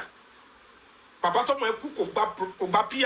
Ẹ wá rí yàn tó ń risk life tó ń lọ síbi òótọ́ tó ń lo gbogbo tó ní ẹ tún ṣì ń wò pé kí ni ohun tó ṣe tí ò ṣe dà láì ṣe pé láì ṣe kó àfiṣe báwo ni ìlú ìṣẹ́fẹ́ better with majority. Ẹ rẹ́ máa dòdò kúdò. Tẹ bá dòdò kúdò ẹ̀kọ́ máa bí sílẹ̀ èrò máa pọ̀ jù lẹ̀. Education go ní kárí nǹkan máa gbé A for apple àwọn ọmọ tó wà lẹ́yìn go ní gbọ́. Akọni tí a ṣe ọba ní kọ́ka ṣé A for apple mo pé wọ́n ṣe ń nu anybody pa. Orí teacher máa fẹ́ yí pé mo ti fẹ́ fún A for apple come and touch A ọmọ mi kọ́ máa fọwọ́ kọ P ní pa. Orí teacher máa tán wọ́n pé Jesus láti 1 hour mo ti pariwo A for apple kò lè gbọ́ because èrò ti pọ̀ jù nínú class. Tẹ́ ẹ bá wo teacher mi lọ kọ́ báyìí òun máa kàn ẹ́ straight ní pé A for apple that is what has been happening. Encouragement ẹni tó bá ń gbìyànjú tí ó bá ti débẹ̀ tí ó bá yẹ let's encourage him. If we encourage him more he will learn on the job. He will do better because intention lèyàn máa ń wò, drive lèyàn máa ń wò. That is how leaders and intelligent people they analyze situation. They will say if this person gets more encouragement he will do better because ẹlòmíì ó ti sọ nǹkan burúkú yẹn ó ti sọ di ìwà ìbàjẹ́ orí social media ló ti jẹ́ perfect soul àwọn ọlọ́bẹ̀ gbogbo ọtọ́ lè sọ yẹn wọn ní gbégbèsè lọ ṣe o wọn ti rí actor tó fẹ́ máa borúkọ ẹ̀jẹ̀ just because we need funding. Mi gbọ́dọ̀ ẹ̀rí ilé ayé mi. ọ̀nà kàtó wípé lè wá sí ní bàbá sùwé sàndà kàtó ní pẹ́lẹ́ bàbá sùwé kìíní kí ló ṣẹlẹ̀ òde fi bàbá sùwé lẹ̀. Ẹjọ́ kí ló ń bínú fighting for bàbá sùwé ẹni pé ọtí ìlà wọn ní kìíní ti dáyé ọjọ́ ti pẹ́ ìgéjà pẹ̀lú ìlara ó ti dáyé ọ̀nà ti jìn gbogbo àyè kò tí ì di kankan ó ṣàfikẹ́sì yẹn ìlara burúkú ẹgbọ́ kí ni mo sọ ń pa bàbá Ìjẹ̀ṣà bàbá sùwé tó bá di gbogbo àti mò ń jà tí mò ń fèsì NDLA ẹ wo gbà tí mò ń fèsì lórí kéèsì bàbá sùwé ńgbà yẹn kó tó di pé vice president ẹ wò báyìí pé nǹkan tí Yomi gbé jáde Ọlọ́run ti kádàrà pé tàbá ń sọ nǹkan mọ̀ pé nǹkan tó da tó tọ́ nígbà tí wọ́n máa pè lọ́fíìsì vice president nígbà yẹn Professor Shibajo wọ́n pe Mr. Láti call that Yomi bẹ́ẹ̀ ló ń pè Yomi dúró no problem no fight nígbà tó dá sí mo ti fẹ́ rí bàbá sùwé lọ sí Amẹ́ríkà. Because the other woman, Wunmi, pastor, please get your fabiyi. Let's see what we can do. Lórí pé ọ̀pá ní tí mo ṣe ń gbà yẹn nìyẹn ìwọ́dẹ̀ ń bọ́ta onímọ̀ sírègùn. Báwo mo ṣe wá sírègùn lórí bàbá sùwé tó jọ ọ̀gá mi bàbá mi? He brought me into the industry. Ìwọ́dẹ̀ jókòó síbi kan ó dẹ̀ ní í lára pé kí lórí tí mò ń jà fún bàbá sùwé ó dẹ̀ bẹ̀rẹ̀ sí sọ́ di ogun. Mo kọ òyìnbó mi jẹ́jẹ́ ó sọ́ di wàhálà. Ẹ kò wo kò sọ pé bàbá sùwé ní problem mo sá fún kò sọ pé bàbá sùwé ó wà ń bẹ̀ yẹn mi ìpè sí fíìmù rí o ọ̀gá mi dẹ̀ ní o kò sọ pé bàbá sùwé sọ pé àwọn pè mí fún ẹ̀bùnjọ́ kan mi ìdáhùn kí ló máa ṣe máa bí actress tó jẹ́ tè òun lè ṣe rí gbogbo àwọn fake account á máa wá kọ́ síbẹ̀ ọkọ̀ fẹ́ máa ní mi lára mi ò dẹ̀ gbà mí gan mi wí ọṣẹ mi fọṣẹ wẹ̀. Ògo yẹn ògo tí yàn gbé yóò kọ̀ lọ́dún síwájú báyìí àwọn tẹ bá rí pé wọn kò bò gidi ògo wọn lọ họ́ ẹ̀dì sẹ́yìn irú àwọn tó yẹ pé wájú báyìí ló lọ dúró sí kébì kan tó rí wọn ti rí wọn ní ìwọ ò lè lọ́bì kankan kí ló wà nípa ṣe kéèsì bàbá Mohbad it's a simple and clear cut case but when I realize pé bá a ní mi lára jù bẹ́ẹ̀ lọ mo máa débi tàbádì wọ́n tó lè ṣẹlẹ̀ ní pé kọ́ wọ́n sí gbó wọ́n máa padà bá débi tó máa declare wanted tójú àwọn tó ń tẹ̀lé wọn máa yán mo fi Ọlọ́run bá búra pé mo bá lò ní justice yẹn ẹ tutù ẹ dànù ẹ understand nǹkan tó ń pè governance ẹ tí ẹ mọ ibi tí kéèsì gan ti wà gan ẹ mọ̀ rárá and you don't even know the sacrifice involved. To all of you that are supporting the NGO, may God continue to be with all of you. We are getting closer. Me there is a jello. Aboni baba sinmi yabo money yabo Yomi fabiyi. Jẹ́ kí bàbá oni baba.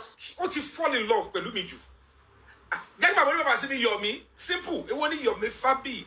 Nígbà tí princess yẹn náà bàbá yẹ bàbá Ìjẹ̀ṣà Omúyànlẹ̀ Ọlárẹ̀wájú. Ṣé kí n jẹ́ kó máa mú ẹ lọ. Olóyàn bẹ́ẹ̀ mi gbọ́ nílé ayé mi. Olóyàn yà di ọmọ ẹ. Ó sì wá Ọlárẹ̀wájú. Ó sì ń pè funky fa. Ó yín pè the sweet loving name. Mo ní kí ni gbogbo àwọn obìnrin kí lẹ̀ ṣe tẹ̀ ń bá yé jẹ́ social media ti kó sí gbogbo yín lágbára. Kí ni orúkọ mi Yomi fabiyi. Ó ti lọ ìyàwó ìṣọ́ yẹn. Ó kó mi jẹ bí wèrè. Ó kàn fún rìpọ́ọ̀tì ẹ̀. Mo dẹ̀ wọ́n gòkè ó kó mi jẹ. Èmi náà kó ẹ jẹ. Èmi gangan lọ́kọ̀ yà. Fi bó ṣe ṣẹlẹ̀ lẹ̀.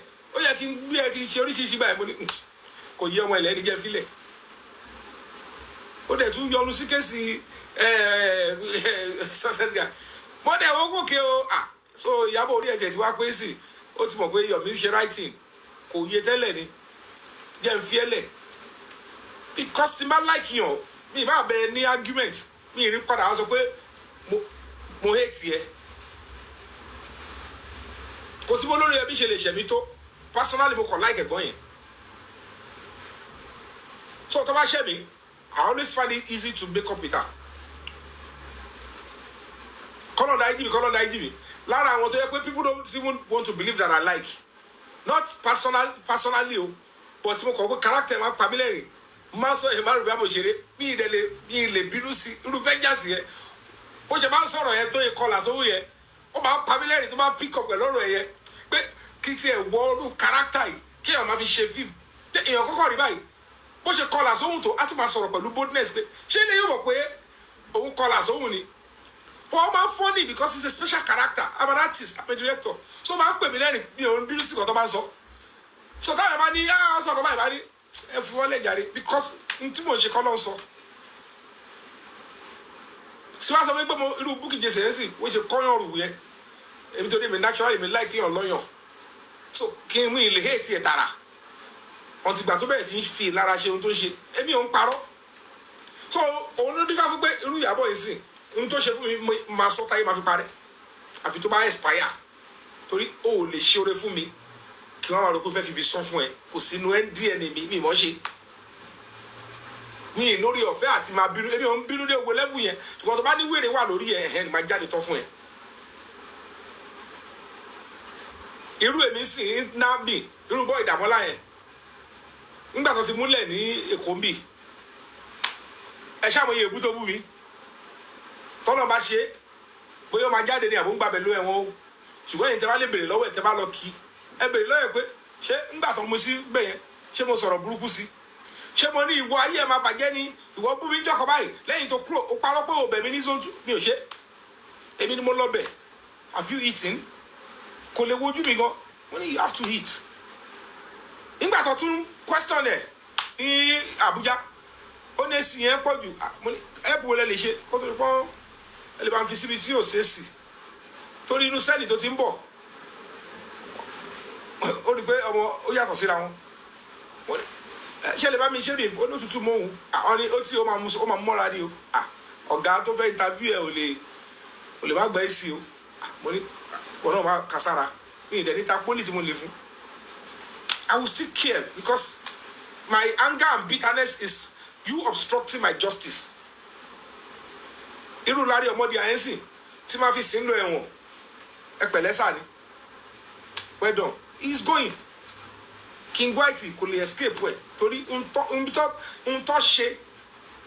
They are fundamental crime that shouldn't be condoned. But lójú àwọn tó ń tẹ̀lé wọn àtọ́ ń tọ̀ wọ́n a máa gbéra wọn pé bákan làwọn ò ṣe jẹ́. Látàwọn òwèrè kan sọ pàdúrà and competition against Boko Haram ẹni mọ̀ pé nǹkan tí mo ń faralẹ̀ I know what I'm doing is a battle I'm facing. Tọ́lọ̀ bá wá ṣì gbóyún lójú spiritual battle justice for Mohbad. Ó lè ju gbogbo nǹkan tó ti ṣẹlẹ̀ physically lórí justice for Mohbad lọ. The spiritual angle of it.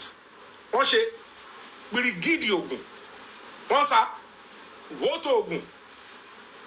Woto ogun. Àdúrà lèmi ṣe kúra. Orí mi ò dẹ̀ fi mí lẹ̀. Ọlọ́run dẹ̀ jẹ́ kó rí mi fi mí lẹ̀. And Mohbad is going to get justice. Tí bá ti pé bí 80 something tó bá máa padà rí mi ẹ̀gbọ́n, ó dẹ̀ lè má tún kí mi sọ pé thank you gan. A kò máa dúpẹ́ pé thank you for helping me. Because kò ní family kankan ju èmi àtẹ̀yìn lọ. Àfi torí àdúrà bá ṣe padà pé torí orí inú ẹ̀ tó nípa tó di ẹ̀jẹ̀ tó padà wá lé pé God damn it, don't let me waste away. Tó ro ti because ìyá yẹn tí ìyá yẹn bá rí pé ó ní miss láti sòótọ́ tó máa help tó máa dúró ti dáadáa tí kò ó pè ẹ̀ bọ̀ òbí tó ń gbé lọ yẹn ó kò parun ni.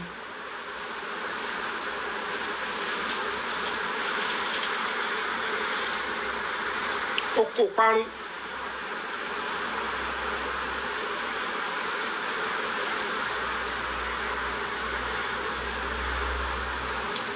So, if you know you're still seeking justice, let's come back to the basis.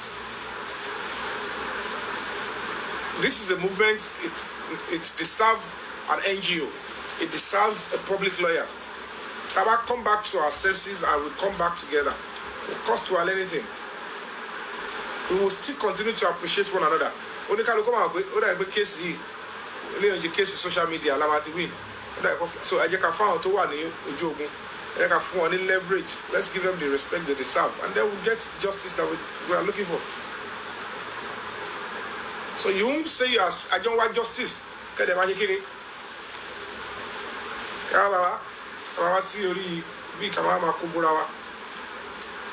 No, for adopt.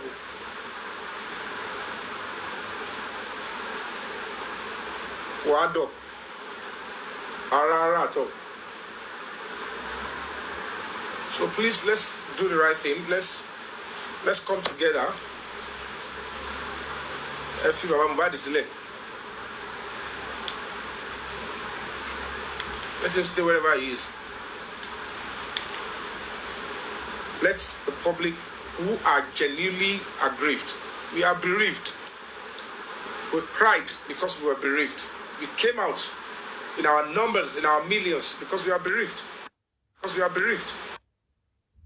Because we are bereaved. To hell with the public in Mohbad's case. No, none of them is saying that.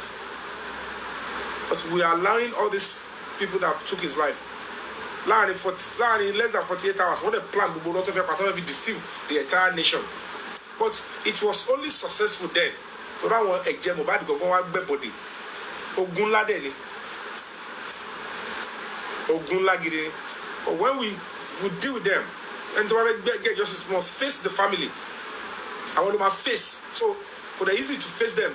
And so, I want my jade ton. Will make any sense more. And to look for Mohbad go my balo. Oh my balo. And feel like you will be no both feelings. If you tell me what my learning is, like a location be there. You go and see our the comment section. A coffee location you can go actually. If you location. You know where you should come on Nigeria now. She wants to come on Nigeria. Kill me tell the lobby. She yabo should come on Nigeria. What you got there? So we are pushing come over to Nigeria. Yabo Joe. Who bent to the law? The Bush wedding. Oh man, oh Tanzania and Nigeria. Ben on the go should come Tanzania. Yeah, she come to Nigeria. Only cut move wo. So come poruko e Iyabo Alice Ojo ọmọ Ogunro John tori Ọlọ́run ja se ko mo Nigeria o.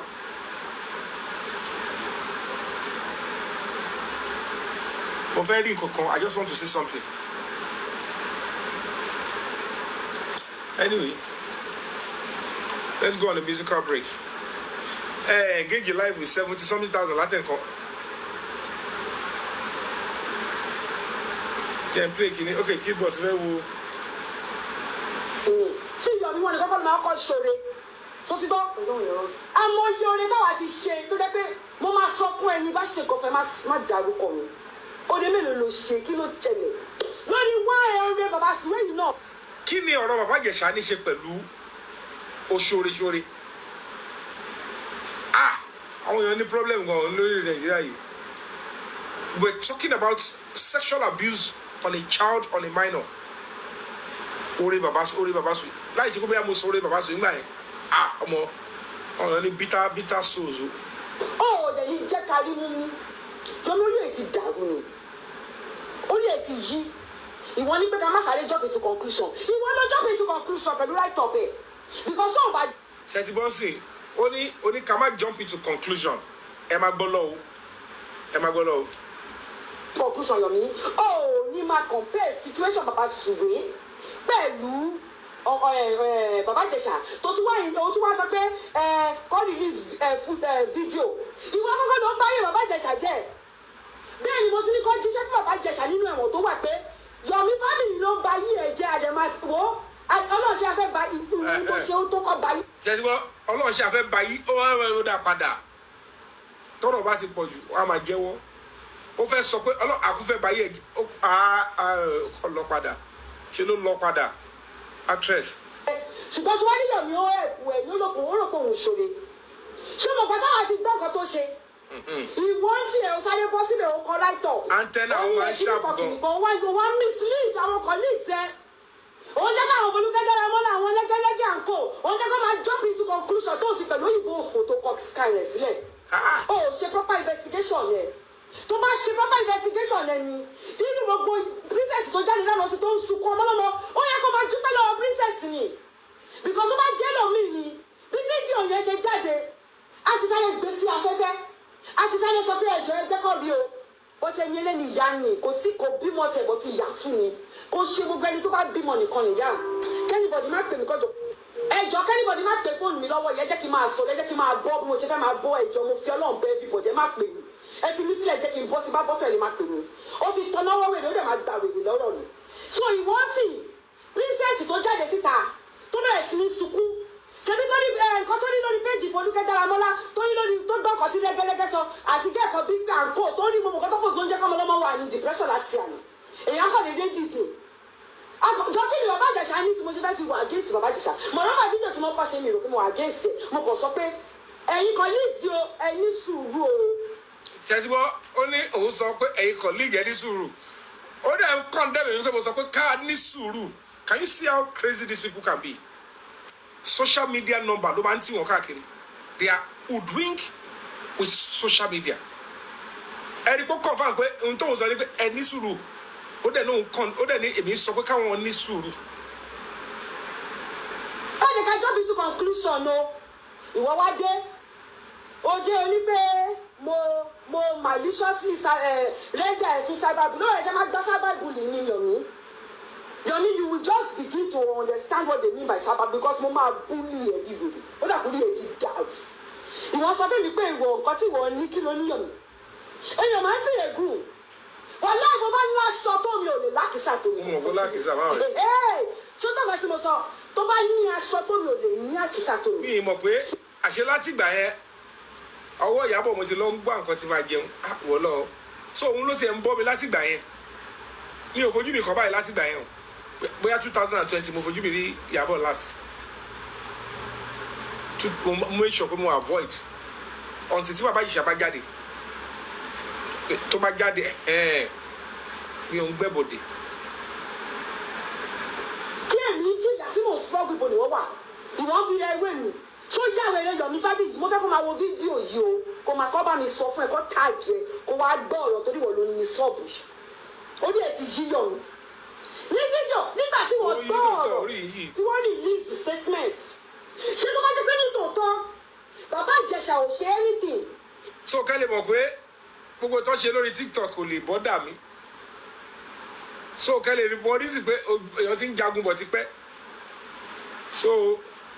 wọ́n ní statement bó ṣe kọ̀kọ̀ kí gbogbo yín kọ́kọ́ ṣe náà ṣùgbọ́n ẹ̀ka sáré gbé láti kẹta pàǹtí lọ pé ẹgbà wa o wọ́n ní kan lè wà bíbá yìí o wọ́n ní kọ́kọ́ ṣẹlẹ̀ sí o ẹjọ́ kí ló ṣẹlẹ̀ ọkẹ́ wa gbọ́ bàbá ní bàbá ọ̀rọ̀ sáré gbègbè torí pé ó ti dá one or two things ó sáré bẹ̀ sí ní kọ òyìnbó òfò òun kọ òyìnbó òsọnù òun kọ òyìnbó tó máa pa ẹlẹ́kùn tí kò ní pa ẹlẹ́rìn owó bẹ̀rẹ̀ sí kọ rubbish ìjọ tó lé ọlọ́run fọlọ́run bẹ́ẹ̀ má ti pè mí ọ̀rẹ́ mi má pè padà ó wá ń kọ òyìnbó òfò ó kọ òyìnbó òsọnù ìwọ̀n sọ pé pẹ́pẹ́ sí o ẹ̀ka ní sùúrù náà kàkọ́ bá jẹ́ mọ́ tiẹ́ ní bàbá Ìjẹ̀ṣà ńlá ní ẹ̀kọ́nà ló ń sọ̀kì tó lè ní wo fídíò tó ń sọ̀kì ẹ̀kọ́nà ọmọ ẹ olórí burúkú wọ̀nyọ̀ bí tó bá jẹ́ pé ọmọ tiẹ̀ ni ó ń sọ̀kì kan náà tó ń lá owó ẹ̀ tó ń lá owó ọmọ ọlọ́mọ tó ń lá ara ẹ̀ tó ń fi gùlẹ̀ tó ń ṣe gbogbo ẹ̀ tó bá jẹ́ pé ọmọ tiẹ̀ ni bàbá Sùwé ṣe ni mo sọ́ọ̀rì bàbá Sùwé jẹ́ má bínú bàbá mi tó bá jẹ́ wọ ni ọmọ tiẹ̀ ni bàbá Ìjẹ̀ṣà ṣerú ẹ̀ fún ìwọ kí lórí burúkú yìí wà ló fẹ́ dúró di evidence ó yẹ kó kíra bàbà fún princess torí èèyàn ni ìwọ gángan ló dá rúdúrúdú lẹ́yọ̀ mí pẹ̀lú ìdí oṣù tó bá ń gbé sẹ́yìn tó bá ní ìwọ activist olórí ibú activist sọnù ẹni ọ̀sẹ̀ kọ́jà yẹn máa kú àbí tó yẹ bẹ̀rẹ̀ mi ń já wẹ̀lẹ̀ gan lọ mí ò dẹ̀ mọ̀ mo ń tọ́jú wẹ̀lẹ̀ mi sáṣọ nítorí àbíyamọ ni mí màá gbàgbé gbàbíyamọ mi nínú màá fèsì ẹ̀yọ̀ mi bìkọ́ tó lè ti yí ó dàgbọ́. ṣe rí i pé ó body shame me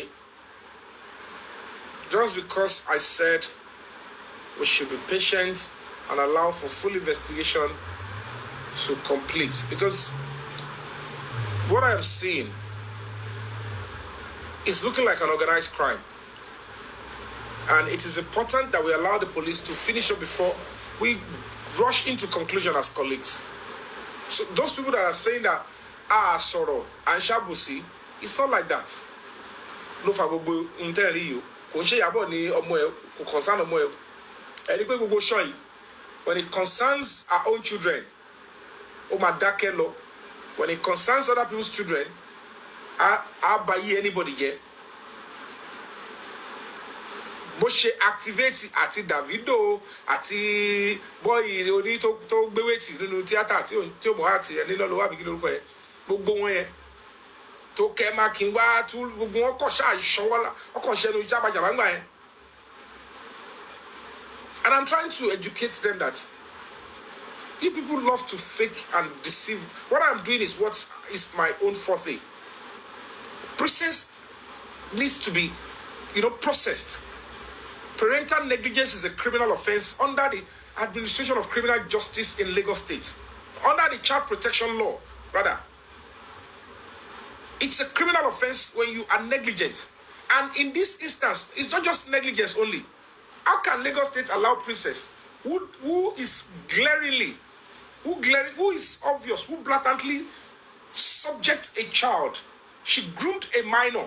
What bere law mo yen nínú court pé abinu only 7 years to bá Baba Ìjẹ̀ṣà on TV for in the last 7 years o man born because of what he did to you.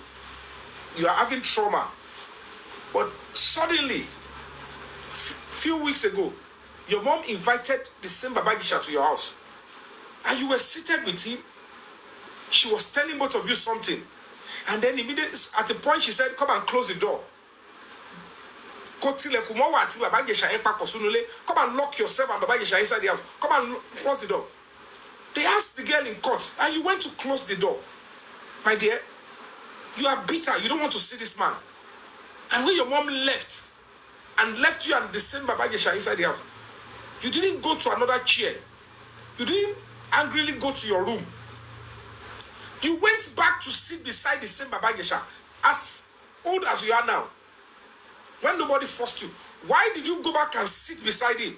In this video that we are seeing in this court, the girl answered vehemently, said, because I will not be in the camera. The judge said, please note that everything said in this court is being recorded. I don't want to hear story tomorrow. Repeat what you said. The guy said, because my mommy said, if I don't sit there, I will not be in the camera because we want to shoot movie. So you were told about a movie that you're acting with Baba Ìjẹ̀ṣà, and that if you leave, wow. So that's why you went to sit beside him. It shows clearly somebody had forced the girl. Because this girl relied on you for food, shelter, and custody, is why you were able to force, coerce, and brainwash her to submit her body for PTSD. You knew it is not appropriate. You claimed Baba Ìjẹ̀ṣà is, you, in your own opinion, You said he's a pedophile. He's a predator. So why do you want him to have another way on the girl again? Why do you want to subject the young girl to re-trauma if truly she was a victim? But it turns out to be that the girl was already an active sexual person. Any sex steadily. So using such a person to play that role is not. See, I said prerequisite for this action is error. It doesn't have propensity in law. You can't do that. How can you as a mother or as a guardian, because a child, we cannot decide for ourselves. To buy a lot of 14. You played on the weakness and the innocence of that child, and you forced her to submit her body, because if truly she's traveling with the trauma,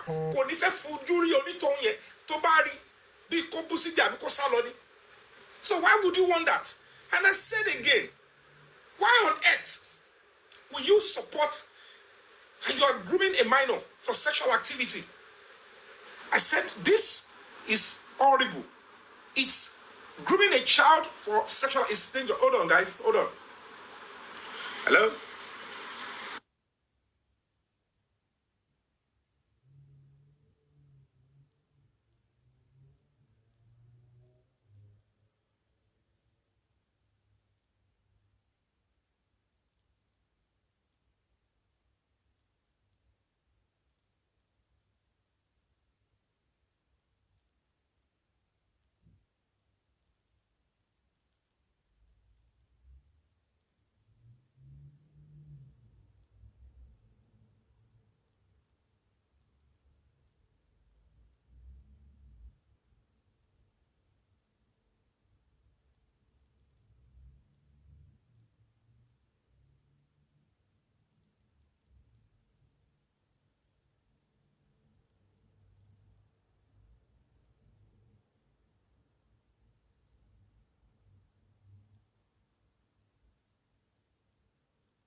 So, family, no verse.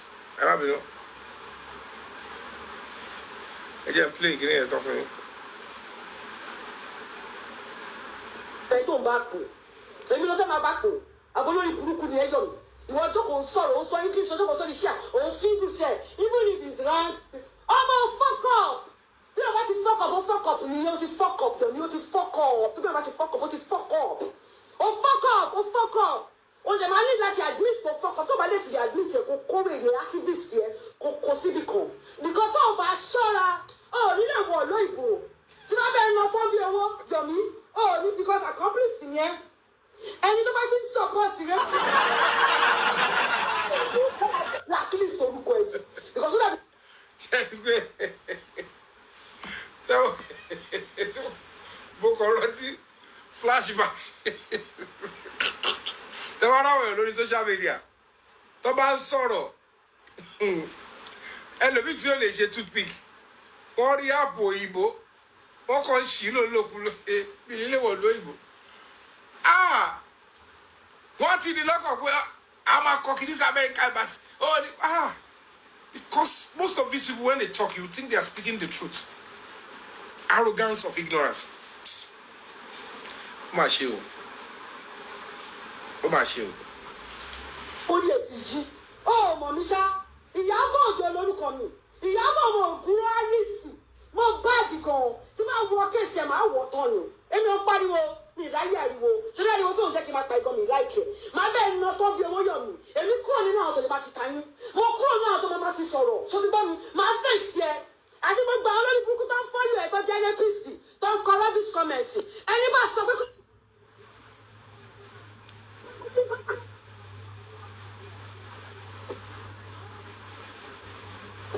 ayé yìí máa bàjẹ́ ní gbogbo ẹ̀ pátápátá tẹ bá sọ pé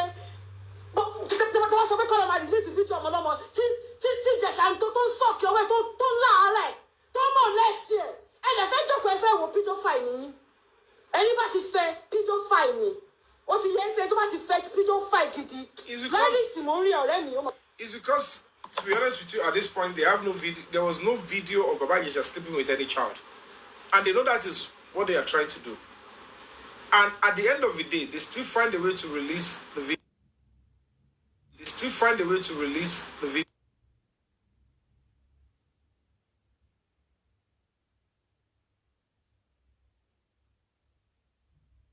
They still find a way to release.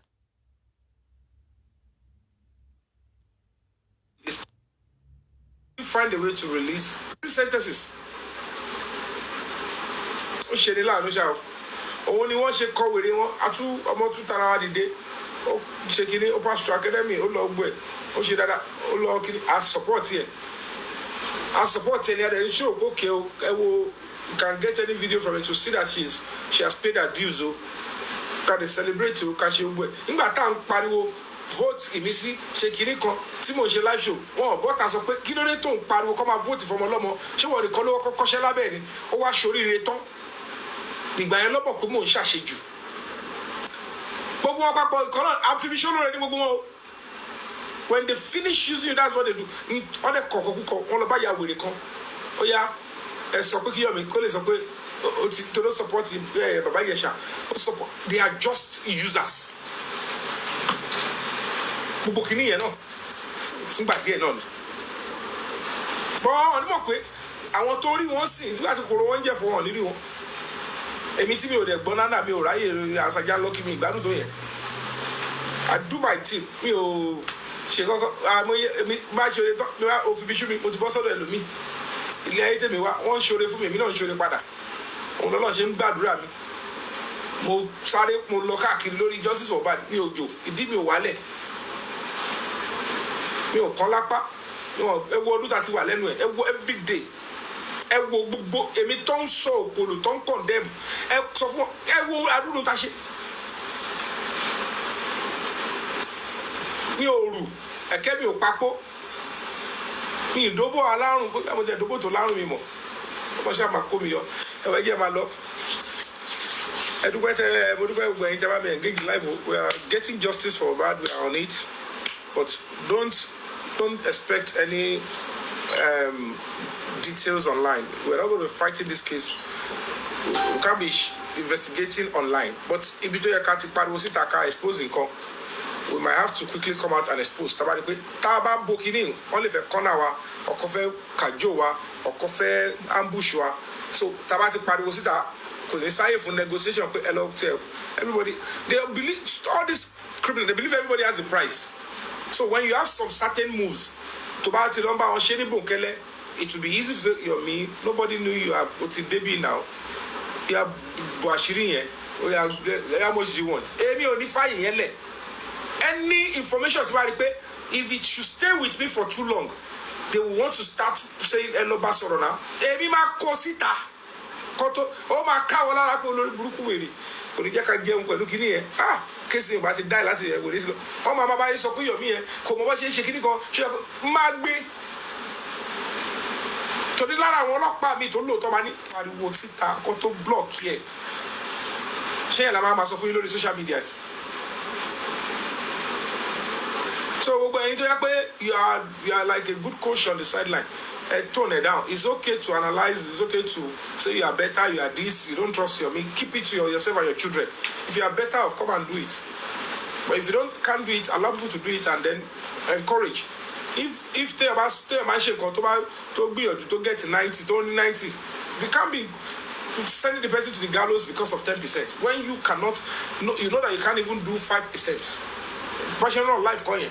Because ẹlòmíì àfẹnu bàǹkan wàhálà gbìyànjú ẹlòmíì jẹ ẹnu pàǹpà ẹnu ẹ máa fi máa bàǹkan jẹ ẹ máa fi bàyàn jẹ kò make any sense o gbogbo àni ìṣòwò ògùn o tẹjẹ bá sọ lódò oníkàlùkù mọ ẹni tó jẹ so whatever it is ẹni tó bá ti ní owó òtẹ́rù mo fọlọ́run bá búra àwọn ọba tó máa fi tán náà lẹ́ẹ̀lú mú mi ò ní problem pẹ̀lú anybody I love everybody I will continue to tó bá láì méjì sọ gbà bá humble tẹ́ bá ti kó jẹ àfiwé report torí wèrè la máa fi wèrè táwọn fi débi tá à ń lọ wèrè gidi la máa fi wèrè àwọn tó kó mi jẹ tó mọ̀ pé inú mi mọ́ òun kọ́ àwọn ilé mo ní respect wọ́n ti rí mi offline and online they will continue to stand by me wọ́n ti wá dẹ̀ mọ̀ pé ní extra problem wà lára àwọn tó yẹ pé ẹ̀yin náà ń lò tán ní ká máa divert justice for Mohbad tẹ́yìn ṣe bẹ́ẹ̀ yẹn ọlọ́run mọ̀ yìí àṣírí owó ilé ṣe máa tú àwọn ìsà òkú máa bá yín jà wọ́n máa bá yín po wèrè àṣírí máa tú ẹ máa ṣẹlẹ́yà àfitẹ́báyé ti change so Bukky Jesse go and do the right thing o bà nǹkan jẹ́ gan be humble apologize kò yẹ àdèjọ máa wá sí London yìí náà mo lè wá kí ẹ lé mo lè ṣe ọjọ́ méjì mẹ́ta kò yẹ ọ̀yà iye Bukky àyà ni mo ń gbá mo fọwọ́ gbọ́yàn àwọn ìwọ fọwọ́ gbá yà ìlà fọwọ́ gbọ́yàn èyí ń ba nǹkan jẹ́ ẹ kó bá ẹlẹ́dàá ọmọlọ́mọ you are forgiven ó kù sọ Mohbad iṣẹ́ mi jẹ́ àbúrò Jésù kí n má la píópíó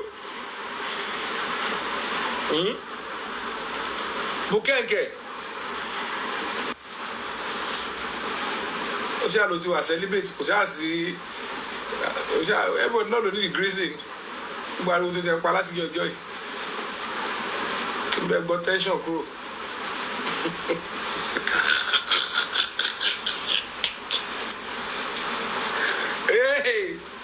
ó ṣe àwọn ẹ̀ bá ṣe justice the cost price of justice ọlọ́wà kó ayọ̀ so family. ṣé irú Bukky ẹ àti a máa ṣeré fún tó máa bì happy wọ́n ní Yomi ó ti wá gbé mi débẹ̀ so ti ẹ̀ lè gbé ẹ̀dẹ̀ ṣébó kan bú mi orí parọ́ wọ́n náà bú mi èmi náà bú ẹ yá kájọ búra wa adẹ́jọ́ parí ẹ̀sìn gbogbo ẹ̀ lè wá ṣẹ́nu ẹni mọ̀dé lè wá ṣẹ́nu mẹ́rẹ̀ yay let's come together. Let's put the past behind us and let's come together because we need ourselves.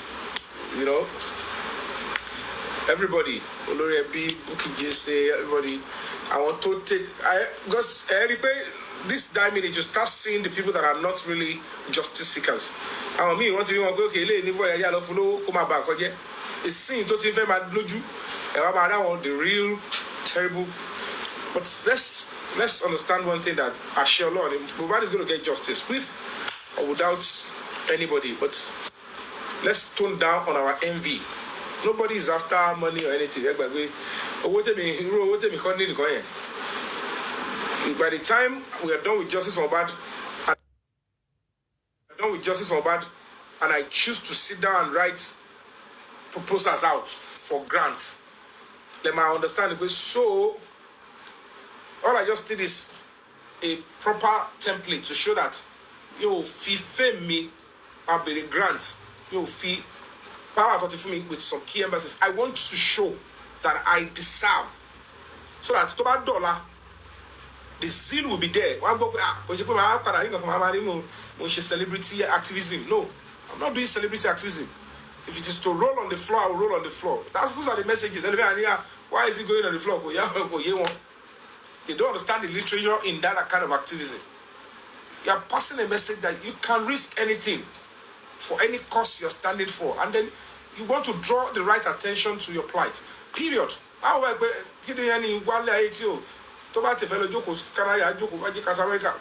what they to see in Guan Dikini? What color my money or risk go here?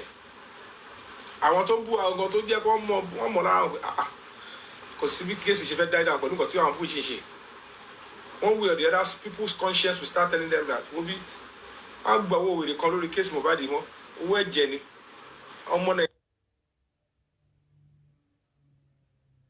Nigeria be to alone soon let for justice from same boy.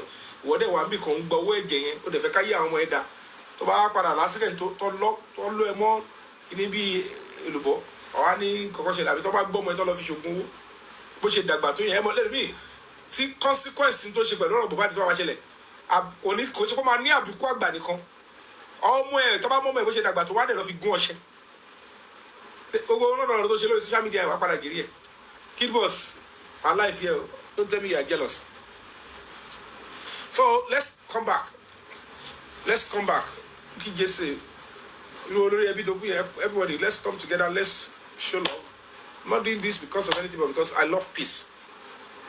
We know those are seeking justice. So, the approach we are taking, the only approach that is so. Let's come together and to go sorrow to dance anybody. Bring everybody together. Like I'm saying, should be humble. Okay, it's important only of anybody, this kind of struggle. There is somebody that has got to face a name that is, to this movement later on the side of the public, which is very important asset. So at the end of the day, we will be able to knock on doors and things will be working well gradually. If we I'm saying things will come to force. So that doesn't mean we'll be going no, but let's allow peace to reign.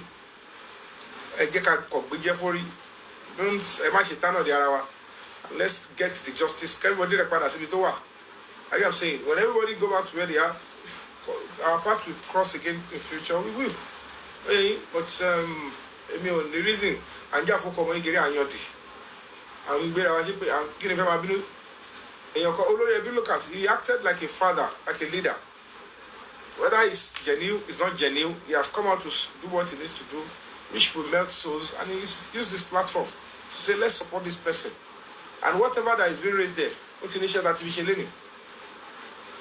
I'm saying, see me, but my society, on effort, bad landscape about breaking news, is what people are supporting and donating to the NGO. Because I can tell you for free,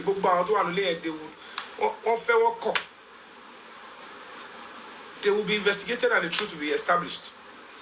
Because we're going fair, we're going to am I worried? Am I conju?